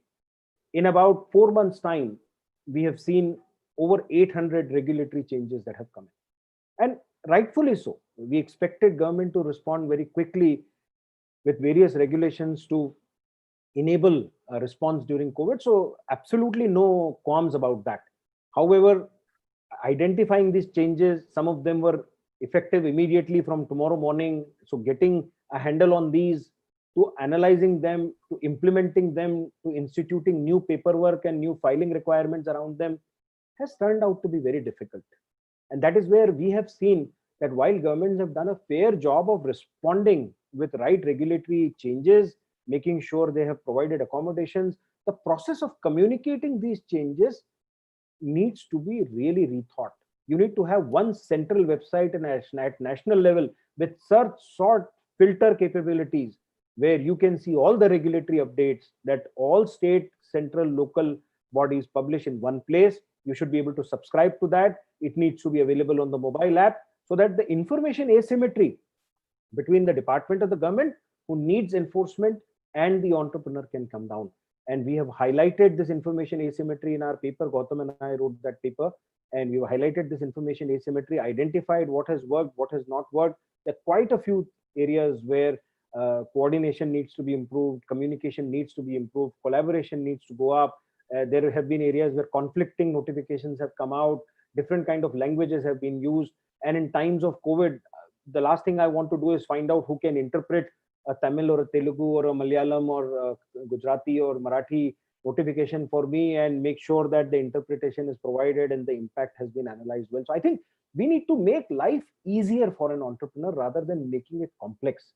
I'm okay for you to publish it in whatever language of choice, but there has to be a common denominator where everybody, regardless of their location of origin, can use that and can put it to use without missing compliance inadvertently. So I think that's where Yazad, some observations are there. We would love for people to read the paper and comment on it. Yes, we'll circulate that. Thank you so much. Bhuvana, Center for Civil Society has been doing some work on quality of regulation as well. So, taking COVID into effect, how has this changed the quality of regulation in India? It's a tough question to answer. You always need perspective for that. But I think a couple of things that worry me that have already been trend, but I think even this is something that Gautam and Rishi's paper also sort of shows us, right? One is that the amount of powers for rule making that have been put in the hands of the executive over the last 20, 30 odd years has really, really increased. This should worry us. The executive is, yes, it is tricky in some ways, but largely unelected. There is a reason we have separation of sort of powers that is enshrined and thought about. And in some ways, when we give that kind of free hand to the executive, we are doing ourselves a great amount of disservice. So yes, COVID is an aberration. We've difficult times, strange times. We've got to, sort of be able to play for that time. But I think it just strengthens the hand of the executive enormously in being able to constrain freedoms by passing regulations. So that's one sort of issue that worries me tremendously. The second issue that worries me is that how much power through these regulations the executive assigns to itself, right? And how it sort of keeps on expanding its domain. So whether it is the question of who can step out at what time. I understand that some of this was necessary or part of the sort of COVID response where we were all thinking about what to do. Yet, just the fact that you are expanding what powers are assigned to government functionaries should disturb us all, should concern us all. I think this is a second, sort of again, a trend issue. This is something that we've seen through analyzing a bunch of both laws as well as subordinate legislations, as well as in more recent work that CCS has been doing. The third sort of challenge that I want to, and this is something that I don't have a clear answer on, but it's certainly something for all of us to deliberate on, is that it's hard for parliament and legislatures to function at this time, right? If that is the case, how do you make rules? If this goes on for 1 year, 2 years, what happens? How do we get a semblance of hygiene to the rulemaking process that sort of stands us in good stead? If you can't do deep, long deliberations in Parliament, I know I realize that some of this is troubling and holds us back. But even so, how are we going to pass these laws? How are we going to get questions answered? How are we going to hold government to account? So on and so forth, right? And this is something that is COVID specific that does concern me enormously. I'll stop there.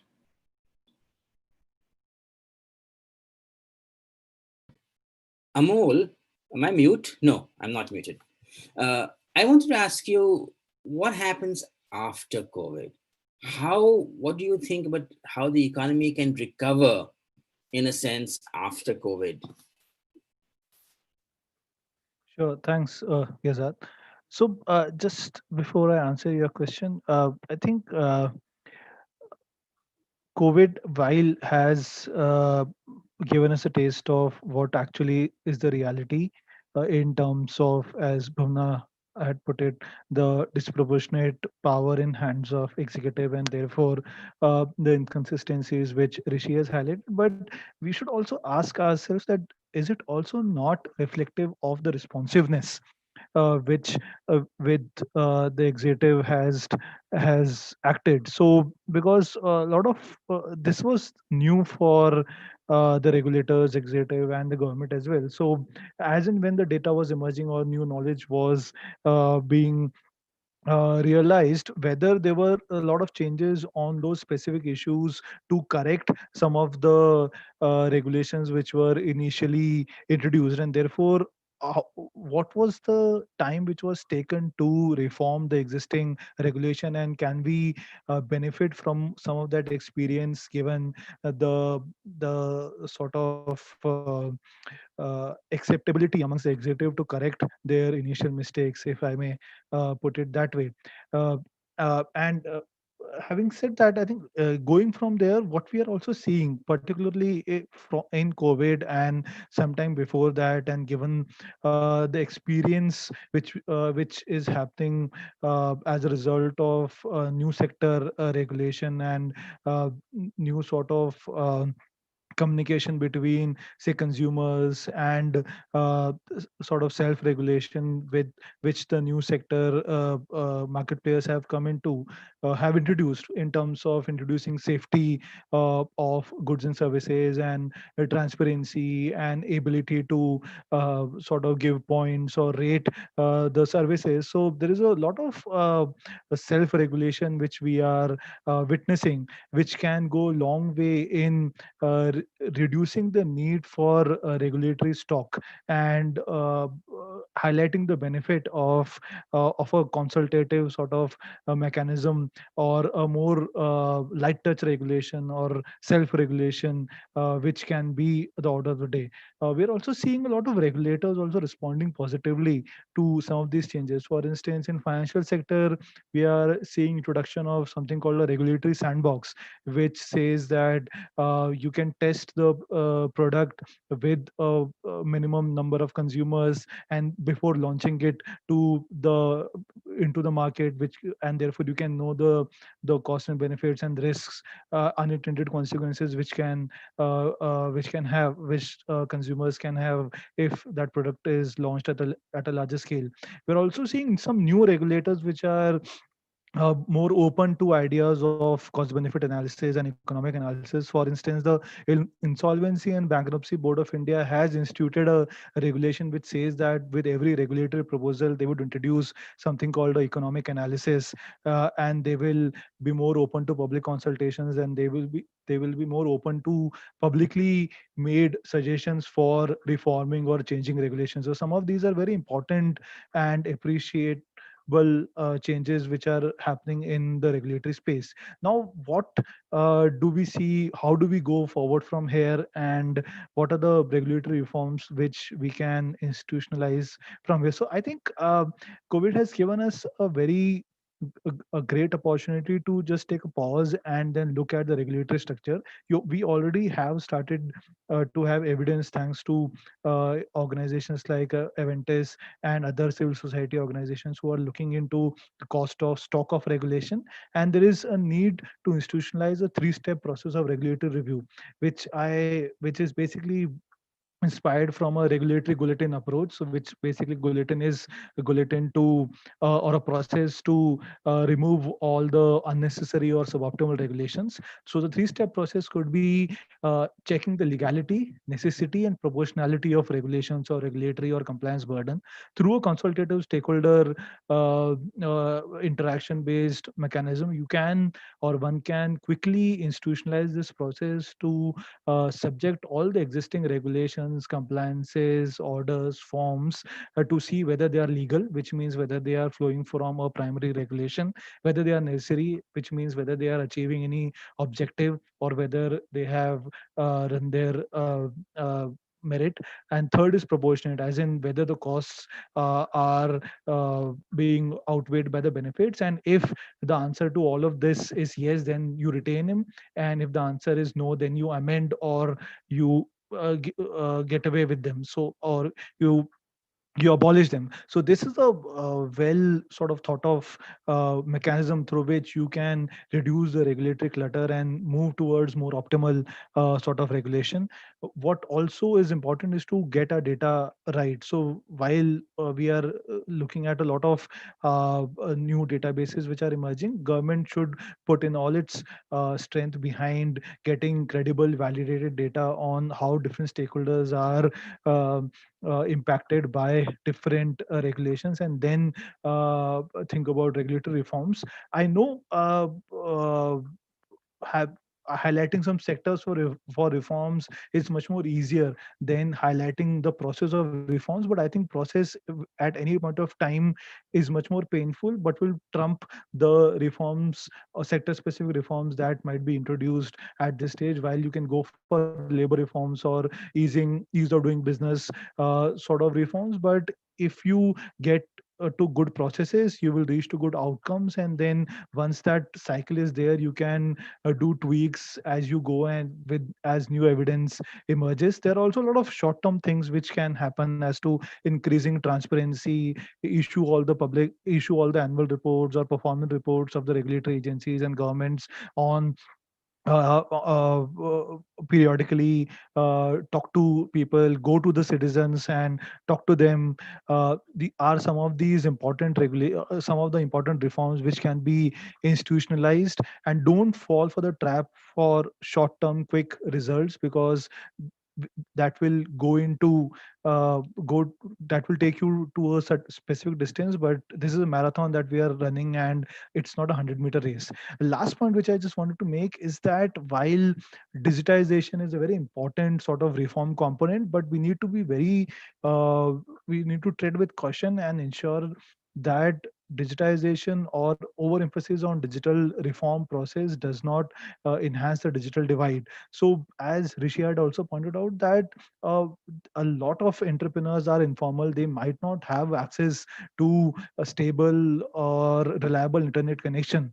They might not be very comfortable with, say, app-based sort of ecosystem, and therefore, if we go to a lot of digitized sort of compliances, it will increase the cost of compliance for them, because they will then have to employ a lot of intermediaries to help them comply, which will turn the logic on its head. So digitization could be one of those enabling things, but it should not be digital first or digital only reform that we look into. The fundamental process of making regulations, it is a fundamental duty of the government to reach to the citizens, and then think about reforms, rather than expecting citizens to go to the government. I think I'll just stop here, and happy to take more questions. Thank you. Her hand up, so I'm going to just let her take the floor, and then we'll open the floor out to everybody. Just want to, sort of pick up on Amol's last point of the digital story, right? I think that's just so important.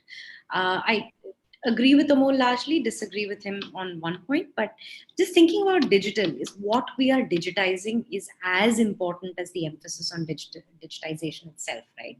So for example, in the case of labor, and Rishi, you and I have talked about this separately, but it's also something worth fighting over, right? Which is just simply that when you had paper-based registers or paper-based compliances with 100 inspectors walking in who are not following any kind of SOPs, there was mass corruption. We all know that. That being said, there was an opportunity for localized conflict resolution. There was an opportunity for localized negotiation, which meant that an entrepreneur right then and there could somehow do, in Mumbai Bhasha, I think it's called Mandavli, right? Which is just some kind of negotiation and get it done with and continue to survive. One big challenge of the digital story, and I worry about this a lot, is that once you collapse all of them and it's available to a central view, with good intention to bring about transparency, to simplify, that opportunity for all kind of localized negotiation goes away, which means that if you got the compliance story wrong, the repercussions of it are enormous for an enterprise, right? Particularly for small enterprises. So just as we're thinking about digital divide, you want to think about this possible consequences of digitization as well. Thanks, Bhuvana. So let's open up to questions, and we're using something called Slido. So participants are going to put questions out there, and the first question is to Rishi. he talks about the regulatory glut. So what alternative to a regulatory glut do you propose that entails the best interests of businesses and workers that work in them? So I have a very simple suggestion that I've been making for a while, and I'll repeat that here. Government needs to think about creating a national compliance commission, right? And that compliance commission needs to be an empowered body, which needs to work with center, state, and local laws, which needs to lay a framework that Amol was talking about, similar to that, where they identify the duplications, the overlaps, the rationalization of having something, need, and all of that. We think, based on our experience, that the number of compliances can clearly come down from about 70,000 to as low as 20-25,000 easily. All we have to do is get our act together, work with a framework in mind, whether something is being served by another regulatory record, whether some item is already covered in a different act. Like I'm telling you today, there are over 10 regulatory registers that are required, which just capture wages. There are different formats, and this is within the same state.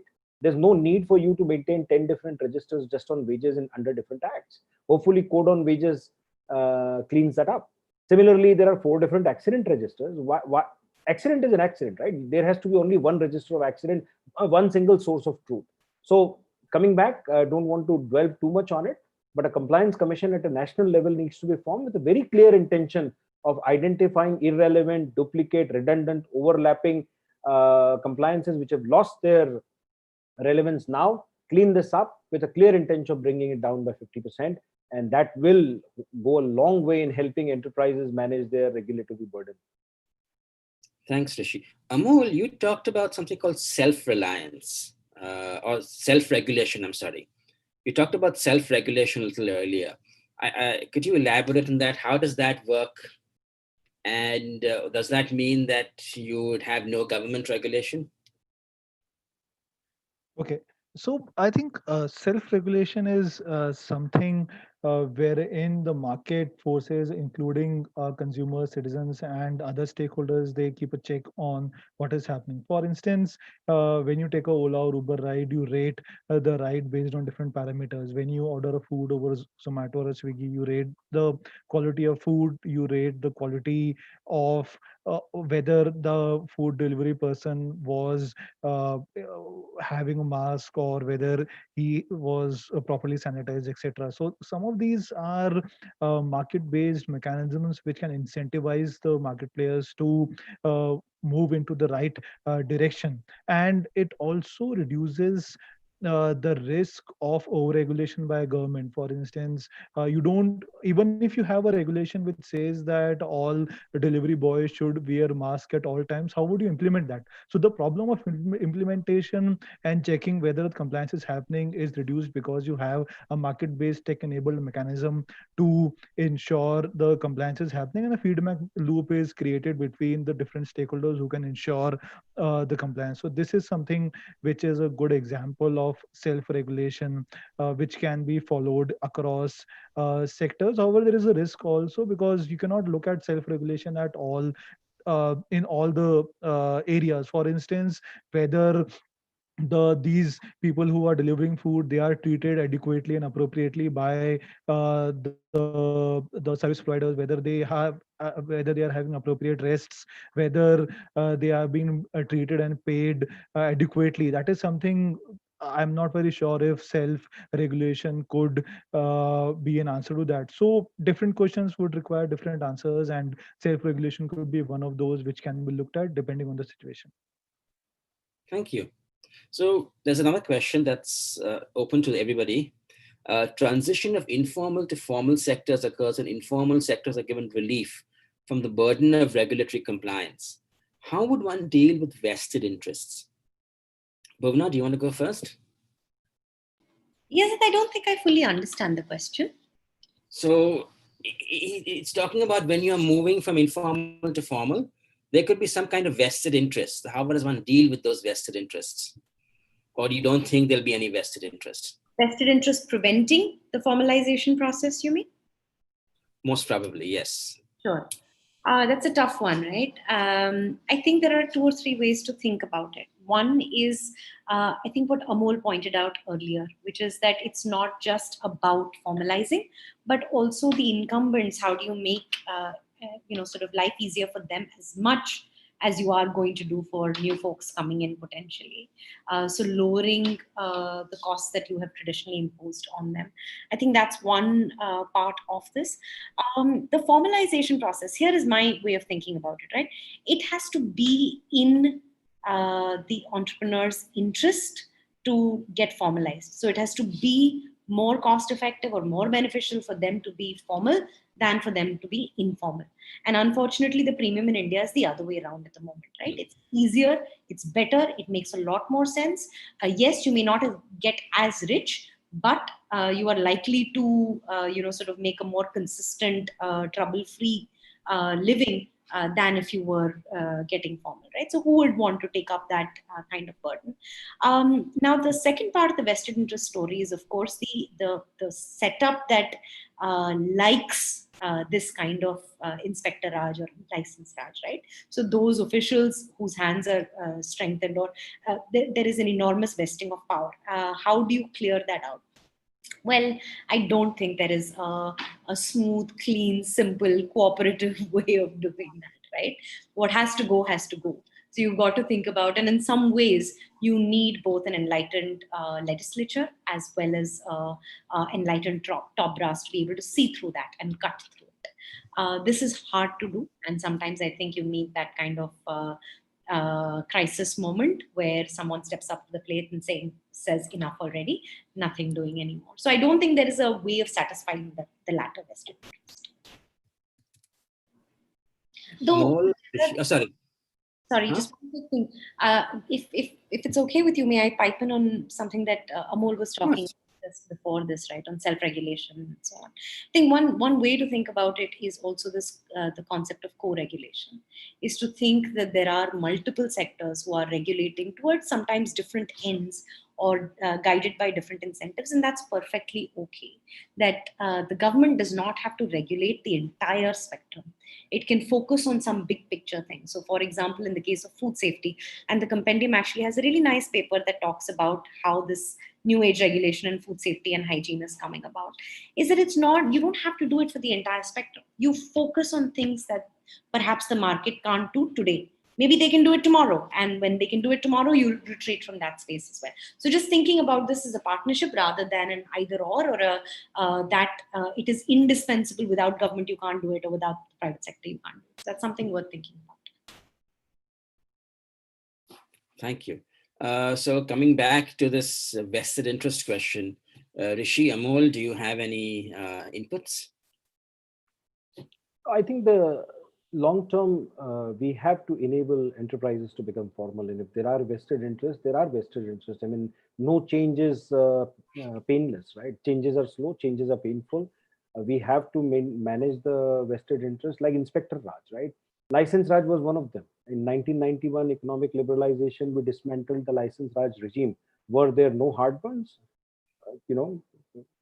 Definitely don't think so. Number of people burned their hands, they cried foul, they spoke about level playing fields. But guess what? People who used to just manufacture some scooters, same model, 50 years over, suddenly started, manufacturing all kinds of bikes and the latest equipment. So competition does it to people, and vested interest will cry foul in every industry. And government's job is to basically enable a slow transition where people agree that this is the new way of life. I remember vividly when Ola and Uber had come to India, at railway stations and at airports, the drivers would get beaten up. That was the reality. But guess what? I mean, it became a part of our fabric. Everybody accepted that this is a new way of doing business, and world moved on. So I think changes are going to be slow and changes are going to be painful. We just have to keep moving forward, and world will find a new equilibrium. I won't be too worried about vested interests. Vested interests are always going to be there. We just have to keep moving forward, communicate with the big beneficiaries, which are the masses, that these are the true benefits of what government is trying to do, and keep moving forward. Amol? Yes. Thank you. So I think the question of vested interest is very important question, and I think what we are seeing globally, the emergence of populist movement, because is something which we need to learn from. Because when we moved from sort of a protected regime to a more globalization, liberalization regime, we never anticipated that the losers from globalization will bite us back in a manner that they are doing so now, and now we are at the mercy of those who perhaps were left out from the benefits of globalization, and the political class is stoking fears amongst this class. So it is a very important question, and therefore it is important to look at them as not at vested interests but as important stakeholders in the discussion or in the transition process. So we need to handhold them and enable them to make peace with the new reality. So they might not be capacitated enough at this stage to compete with new businesses who are flush with money, and therefore they are resisting the change. So how do you help them to perhaps fit into the new reality? What is the role that you can ensure that they have? That is where role of government comes in: capacity building, awareness generation, having some sort of a fallback benefits, or helping them make a new beginning. So while we are doing great work on, say, ease of doing business, are we doing great work on ease of closing business so that capital and labor is freed up, and we can enable these people who are losing from the change in market to making a new start? Whether insolvency and bankruptcy for individuals is something that should not be thought about. So some of these issues are very important when you look at this from a very broader perspective. It is important to look at some of these people who are losing out from the race at this stage and help them make the true transition. Thank you. Thanks, Amol. There's another question that's come up right now, which is on global trade. How does access to global trade affect India's ability to grow exponentially? There seems to be a push for the introduction of trade barriers like tariffs. Bhuvana, would you like to go first on this?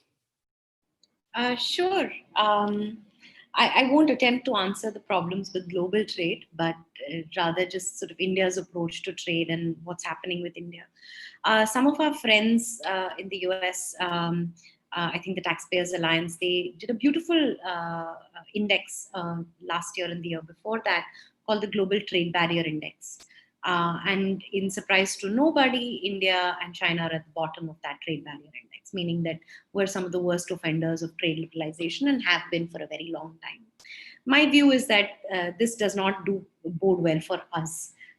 Irrespective, I know we think of this as a, in some way we're negotiating and trying to upkeep our interests. But when we buy cheap and sell a lot not so dear, we're better off for it. And we should be embracing that rather than shying away from it. My sense is in the last couple of years, particularly the rhetoric around Make in India, rhetoric around, sort of hyper-localism, it's not, it's too far a retreat in some ways, given that we have not gotten rich yet. So the minute we got rich, it makes sense for us to become, hyper-local and all of those kinds of things. But in this process, we need to be able to get maximum advantage of it. A few examples that worry me more recently, and this is something that, again, my colleagues at CCS have written about, is in agriculture. Even where we've done trade liberalization as far as goods and services go, in agriculture, we are some of the worst offenders, right? So, for example, we've used the WTO process and created the kind of bounded rates, which have given us a lot of room to play. But that also means that every single year, almost every budget, we are changing at least once, if not multiple times in a year. We're changing the kind of tariff structure that sellers to us are facing, or we're changing the kind of import restrictions or export restrictions. For example, just now with the onion ban, we've come back to it, or for that matter, just quotas are back. Right. And for me, at least 5 years ago, I thought the story on quotas were done. And now we were largely looking at, sort of facilitation type trade barriers. But it appears that quotas are back. We in India take particular pride in quotas and all sorts of things. One big thing that we featured in a recent publication was, for those of you who are from Bombay, you'll be familiar with ragda patties. So ragda, the yellow chana. Every single year, we keep on changing the import quota barrier on ragda. So, these are the kinds of things, if we spend our time obsessing over this, we are not going to find time to think about the deeper, bigger issues that really face us. So, for example, drug safety. For example, healthcare, which is a big crisis facing us at the moment, right? And the more we do fighting trade liberalization, the less we can do to help those who genuinely need help in the country. Amol? Sure. Thanks. I think I have a slightly divergent view, if I may put it that way, which is that sort of while global trade is important, but we have to adapt to new realities, which is sort of a regional trade or regional value chains, and looking into a free market within India itself. So, as Bhuvana had also pointed out, that we are actually looking at inconsistent regulations when it comes to trade, while we are wanting to benefit from some of the trade related uh, exceptions that we have, but at the other hand we are banning trade of onions, while we are reforming APMC and introducing some of these farmer friendly reforms. So there has to be consistency amongst policies that we are adopting, and which means that there has to be consistency between, say, industrial or a sector specific policy and a trade related policy. And inconsistency between these policies could affect Indian entrepreneurs a lot than we may imagine at this stage.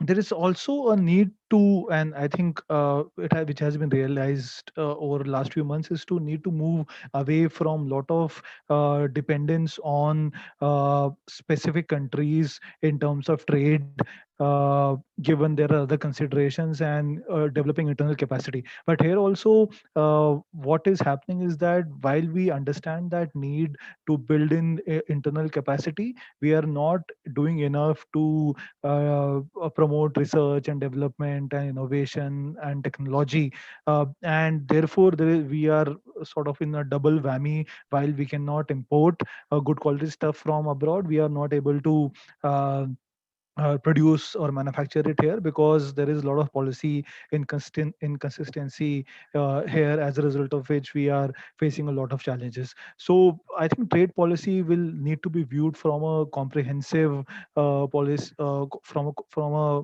broader perspective, as to where do we see ourselves and how do we want to achieve that, and whether there is a consistency amongst trade policy and other industrial competition and other policies that we are looking into. Thanks. Thanks, Amol. Rishi? Just a quick one. Some of these tweaks can certainly tip the balance in one or the other way in short term, but in long term, Yazad, I strongly feel that we have to make the country very competitive. We have to make our outcomes, our products, extremely competitive. We have a huge benefit of domestic market and domestic demand, and that can serve to build expertise, experience, scale, and capacity. So all those levers are there with us, and we really have to go review our regulatory environment so that we can unshackle our entrepreneurs and not worry too much about these short-term tinkerings here and there, which will, I'm absolutely not denying that they may have some benefits here and there, but if we have to build the country, reimagine the future for the next 50 years, I think we have to take more groundbreaking and bold reforms than we have taken so far. Thank you. There's a lot of questions on labor codes, like giving free hand to employers. The basic question really is on power dynamics in labor codes between employers and employees at one level. And there's also a question on power dynamics in case of caste oppression and emphasis for meritocracy. So I want to take all these questions if possible, and have you all discuss a little bit about labor reforms. On this issue of the fact that there is a power imbalance and labor laws supposedly affect or try to correct that power imbalance. So how do you think regulations will affect this power imbalance? Will it make it worse? I think I would take a larger view here, Yazad. There are 62 million enterprises that are informal. People who work on those 62 million enterprises, which is almost 85% of the India's working population today, does not benefit from the labor laws that we have. None of them, right? They don't have retirement benefits, no PF, no healthcare, no ESI, no gratuity, nothing, right? A reason for celebration is that government has finally realized that those people need social security, those people need to be brought within the ambit of the labor codes, and that has been done. Now, as far as power dynamics are concerned, I would say a lot more employees who were not within the 15% are now going to benefit. The only downside that people are talking about is that the threshold for applicability of Industrial Disputes Act has gone up from 100 to 300. Now, 100 to 300 means you can go ahead and hire and fire people up to 300 without seeking government's approval. But imagine a time like COVID, there is no demand. I know a very close friend of mine who runs a company very large for industrial shoes. Recently, he has to close down plants because his demand has come down to 5 and 10%. In a situation like that, there is no other option for an entrepreneur but to close down. Our existing labor laws are so stiff that they're one way. You can create employment, but when times are bad, you cannot recede back. And I think the current reform provides that option. Which entrepreneur in their right mind would want to cut labor in case the markets are good, demand is there, they are able to sell domestically and internationally? An entrepreneur risks his capital to create jobs, to create employment, to create product, and to ultimately make profit. So nobody wants to go fire anybody. It is an unfortunate outcome that ends up happening when market demand and supply dynamics don't work in your favor. I would much rather look at the areas where you're now trying to bring 50, 60, 70% of the population, giving them benefit of labor laws, rather than worry about a small handful of the enterprises which have lost the flexibility of power dynamics. Thank you. Bhuvana, you had a big smile, so I'd like you to. So of course, I agree and disagree with Rishi in that I think it's a terrible idea to bring the informal sector under the ambit of social security benefits. Because just simply the problem that we've created for ourselves is largely jobless growth, right? Or that there aren't enough enterprises that are employing people en masse at scale, right? The kind of thing that we want. So the power dynamic problem, in my view, is simply a fact that not enough people are competing for labor.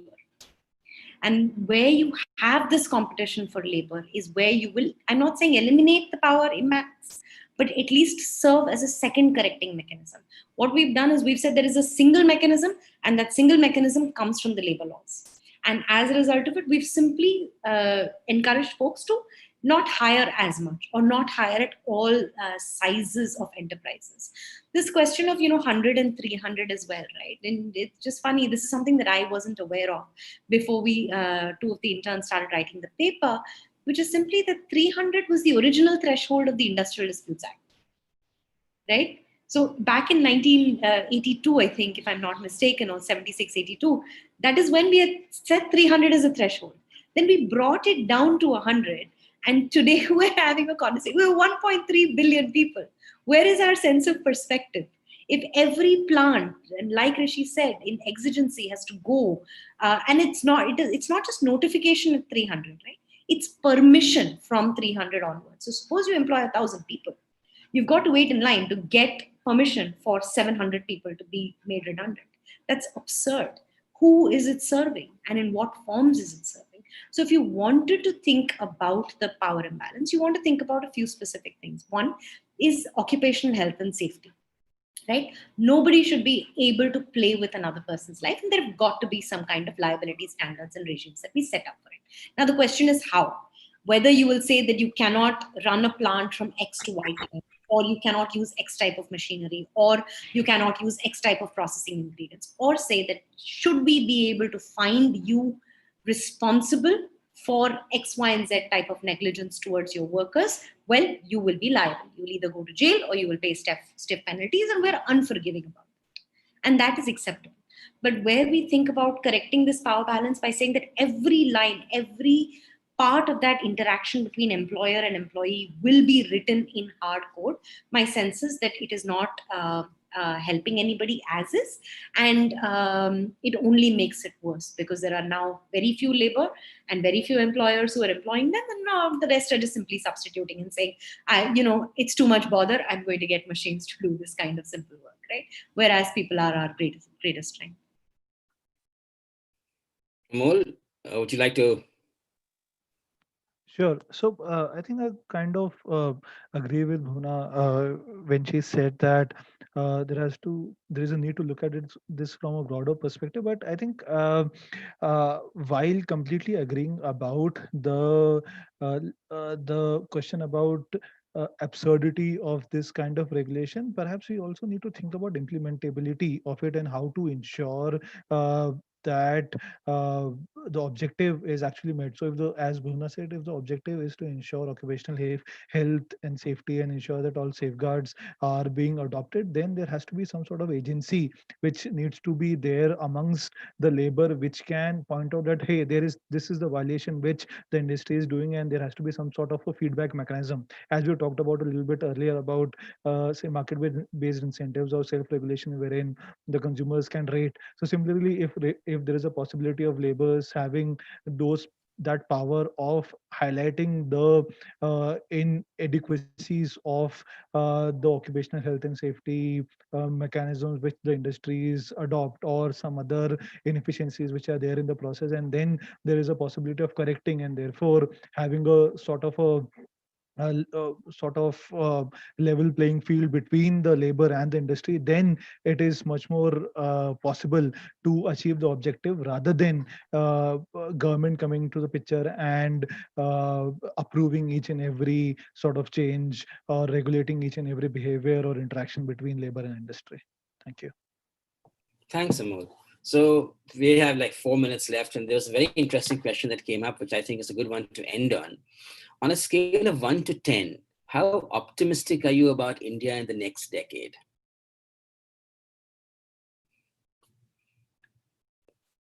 Whoever wants to go first. Maybe we'll have Amol go first. Oh, okay. Great. So I think I am quite optimistic, given that there is a lot of potential to improve, and we have already started witnessing some great, good steps emerging from COVID. And if we are on the right path, then there is sky's the limit, and we can achieve everything that we put our sights on. I'll just say that there is a need for institutionalizing some reforms, or need to adopt institutional reforms, if we were to be on the right path and not turn our direction around. And just to take leaf out of from what Rishi said about compliance commission, so I think we don't only need a compliance commission. We need something sort of a regulatory reform commission, which can do a lot of stuff which we have talked about during past an hour or so, which can do the regulatory review of existing regulations, which can do a cost benefit analysis or regulatory impact assessment of proposed regulations. We can also ensure that a regulation comes to an end if it is no more required. So periodic review of existing regulations or new regulations which are adopted, and which can ensure that the process of regulation making is reformed, and we take into account considerations of all stakeholders, and not necessarily waiting for them to come to the regulation, but which can go to these stakeholders and talk to them and consider their views in their language and in the manner in which they are comfortable. So if we are able to look at different stakeholders as partners in this journey of progress, then we will be able to reach where we intend to. And I think I'll just stop there. Thank you. Thanks, Amol. Bhuvana, 1 to 10. So, what's that saying? Answer every question like it was the one you wish they asked you. So the one I wished you asked me was, what is sort of your hopes and dreams, right, for the Republic in the future? My sense is that we've got some things right, and I think the DNA that our Constitution gives us is right. And if we keep pursuing that, my sense it'll be long, hard, but rewarding at the end. That being said, there are a couple of things that we need to do, sort of ASAP. If we, like Rishi said, if we keep waiting for processes to be right, we're going to grow very old and then not be able to get rich at that time, right? So what do we do right now for the moment? I don't think we should be thinking about making regulations as much as we do. India's favorite pastime in some way, at least the government's favorite pastime, is making rules, right? And in some ways, maybe we just need to put a moratorium on making any new rules in the next 5 years. Just stop. Either you retreat, you delete, or you just stop. Just don't make any new rules that curtail freedoms, right? And well, maybe that's a pipe dream, but that's my pipe dream no less, and we'll keep fighting to see that happen. Thanks, Bhuvana. Rishi? So I am quite positive, quite optimistic. I would rate it at a level of 8 on 10, 10 being the highest. I'm very optimistic about the fact that as a country, we were at less than 100 million digital payment transactions last year in February. This year, we crossed 1 billion, and in July, we were already close to 2 billion. The fact that 800 million Indians have access to telephones and 500 million of them have access to a smartphone, and they're using it effectively to create 2 billion transactions on digital payments a month is an example where I clearly see that we underestimate the digital literacy of India. There are poor people in this country whose kids are right now using phone in order to go to a virtual school. And I think all of these are examples where given a little bit of a push, a nudge, we have a huge demographic dividend, a huge demographic advantage. We have huge demographic demand, and that gives our Indian companies opportunity to scale, create economies of scale, embrace technology, create large scale jobs to satisfy this demand, and in process become internationally competitive, and not just create to satisfy our demand, but satisfy international demand as well. We have recently seen education reforms come in, followed by farm reforms, and now we are seeing labor reforms. Of course, there is a long way to go. I don't contest it. But the good news is 73 years after independence, this is the first time we have taken an overhaul view of labor reforms. That creates hopes in me. Farm reforms creates hopes in me. It is a 1991 moment where we unshackled enterprises from the license Raj. Farms reforms is something like that. Education reforms, hopefully in the next decade, will create talent pipeline in India like we have always imagined and looked up to for. So I think all of these are steps in the right direction. We just have to keep thinking broad, thinking wide, be bold about our reforms, not try to appeal to everybody's appetite, because we never can be. Good is not the enemy of the great. We need to have a vision and keep executing on the vision. Things will improve along the way. When GST was launched, everybody was cribbing and complaining about GST. People still crib and complain. But let me remind you that there were 17 indirect tax regimes, including sales tax, service tax, octroi, excise, LBT, and so on and so forth. And our entrepreneur was grappling with all those 17. Today, they are grappling with one suboptimal indirect tax regime. Trust me, another 5 years from now, it will stabilize. Nobody will crib and complain. And that day, when you look back in time, you will realize that it was a great reform that we did. And our entrepreneurs will be thankful for that reform. So it is a journey of 1,000 miles. It's a journey, not a destination. I always say we need to keep moving on. We need to respect time, demonstrate a sense of urgency, and along the way, be open to making changes where we have committed mistakes, because we will commit mistakes in this process. Nothing will be perfect day one. As I said, good is not the enemy of the great. If we have something good, let's start there.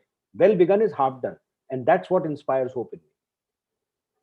Thank you so much, Rishi. On this very positive note, I'd like to thank all the panelists, Bhuvana, Amol, Rishi. It was a great discussion. And we hope you can stay back. We're going to have the interns next talk about their experience. Rohan, would you like to introduce the interns?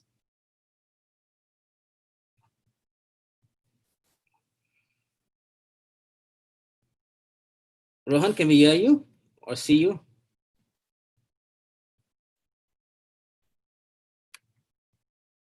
I don't know, maybe his connection is weak. Let me then go ahead and introduce the interns. We have two interns, Sargun and Mehak, who are going to talk about their intern experience. and what worked, what didn't work for them. So Sargun, Mehak, up to y'all.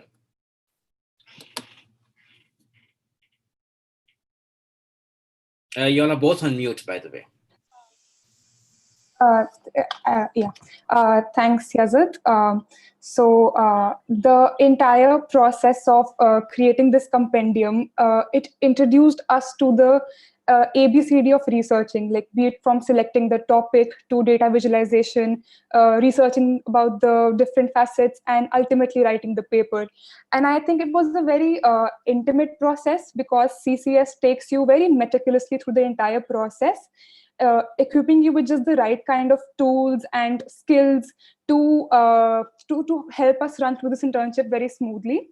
And even for people who are new to the field of policy or paper writing. And I think we were introduced to so many new topics in the form of workshops and sessions, and they have very successfully translated into skills that I think we will be able to hone in the upcoming days or months. For example, one of the very interesting workshops was how to write well, and I think we got to know so many techniques to polish our writing skills. One of the very interesting things was how to use LaTeX to write beautiful documents, and we had to learn how to code in a month. But and we were baffled by the idea of coding. Some of us had never seen how to, had never seen the page where we were supposed to code. So I think the people at CCS, research coordinators, research leaders, they've been very instrumental and very supportive in answering the most stupid doubts at probably 12 at night. But my personal favorite session was the introductory sessions, which introduced us to some very fundamental errors in our regulatory structures and things that India has been contending with, and the perspective, the liberal deregulatory perspective that CCS gave, at least to me, is something that I will be taking forward in the upcoming years. So thank you, CCS, for an excellent opportunity. Mehak, over to you. Hi, so I'm Mehak. I'm a third year economics honors student from Shriram College of Commerce, and I worked on the paper A Bitter Pill to Swallow, which talks about the regulatory confusion on e-pharmacies. While working on this paper, I got to know how laws work and how they are implemented, and especially how regulatory vacuum can create gaps in consumer protection. I learned how to pick topics that needed further research and why the topics were the topic was worth looking at. And even though during researching we faced several challenges, but we learned from each and every obstacle that came across. And like Sargun mentioned, we learned a lot during the internship. Like I learned how to conduct primary and secondary research thoroughly, how to systematically document my work, the importance of impactful writing, and channelizing my thought process with constructive approach and articulating them properly. We had a lot of interactive sessions and workshops that were conducted by experts that had a major impact on my life and my way of thinking. So also I would like to thank Richa, my partner, and 13 other research enthusiasts that I worked with throughout this internship. I learned a lot through the discussions and interactions I had with them. And I want to especially thank Bhuvana for being so patient with all of us and guiding and motivating us throughout. Thank you, Arjun, for helping me with the research paper, and Rohan for being there for the interns always whenever they needed something. And it was, for me, it was truly an enriching and unforgettable experience working with the CCS team. Yeah.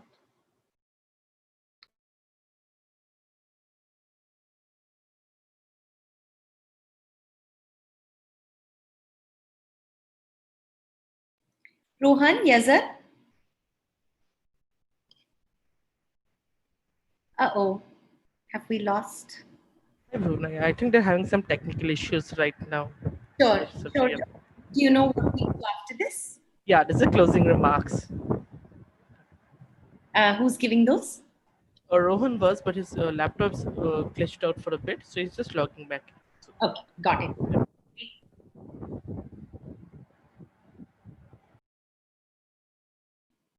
Maybe meanwhile, one of the other interns wants to say something. Anyone? Put your hand up and speak. We've got Guntash, we've got Israr, Kavya, Ishita, anybody? If you could just put your hands up, I can unmute you.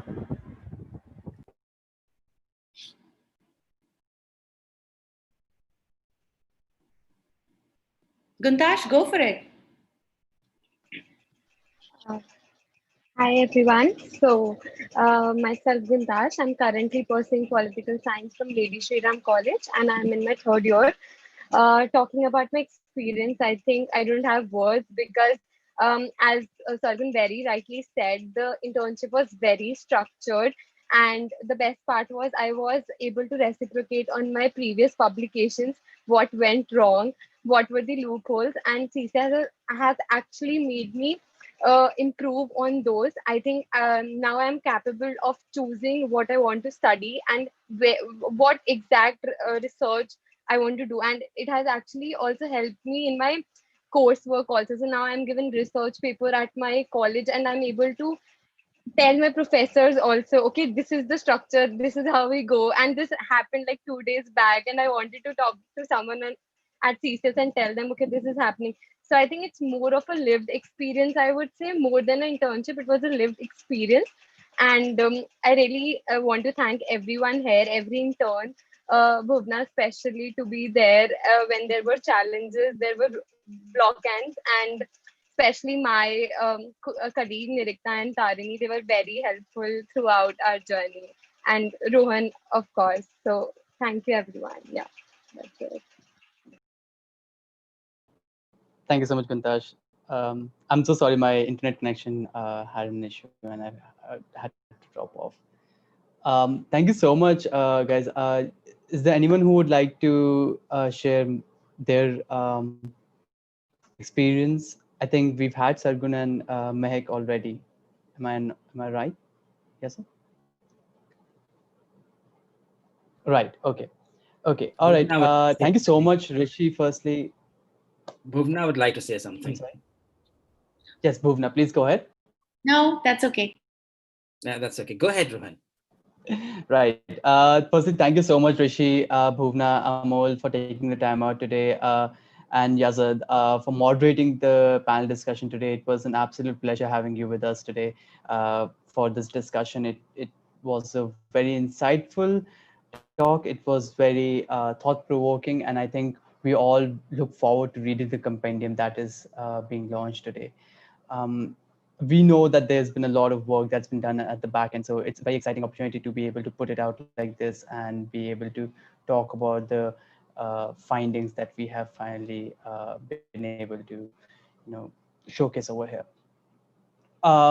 Rishi, you said you might want to drop out. That's absolutely fine at this point. We're just concluding the panel discussion. Kavya, you wanted to go ahead. Do you want to share your experience as well?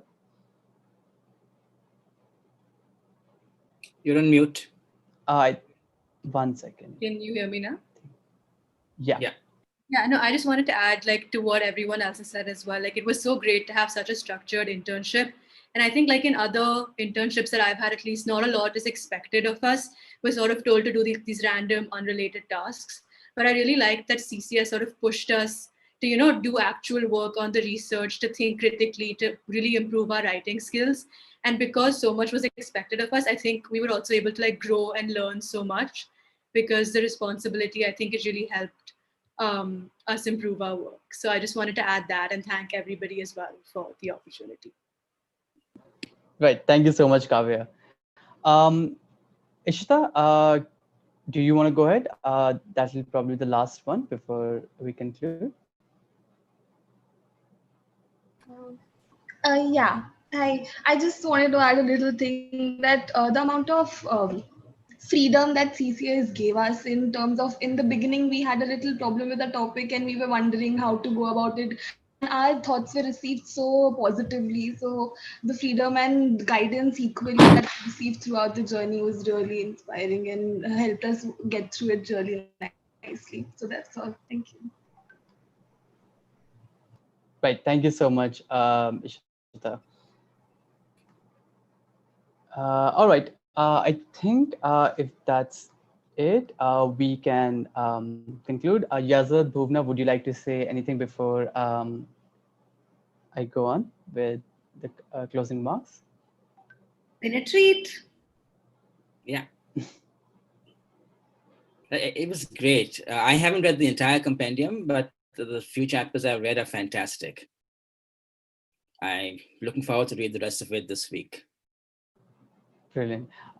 Firstly, thank you so much for the continued support. I think firstly, I would like to thank the FNF team, Nupur, even Frank and Dr. Klein who had joined us for the continuous support to be able to work with us, trust us with this operation and this project, and just bear with the changes that we have had to make this year because of the pandemic situation. I would also like to thank the CCS team, which was involved with the project, Bhuvana, who was the research and reality director, Yazad, who continuously provided support throughout the project for everything that we needed. Arjun, who was the researching associate for the research team, absolutely integral to the support system that made this entire operation possible. And also the entire team at CCS, which was able to give us the project by the end of it. Thank you so much. Once again, the interns were a crucial part of this process, and I do not take away anything from it by saying that they were outstanding throughout this experience. I think we have had to extend the timelines by quite a few days, and they were never, they never said no to working on the project, and continuously just accepted the changes that we were able to ask of them. Okay, thank you so much. This was a pleasure. Thank you so much for joining us today, guys. Thank you so much, Bhuvna and Yazad and everyone else who joined. Thank you, Rohan. It has been an absolute pleasure. We need a quick hand for Rohan also as the coordinator of the project. Right. And if the interns would like to stay back, we'd like to have a little personal chat. We're going to close the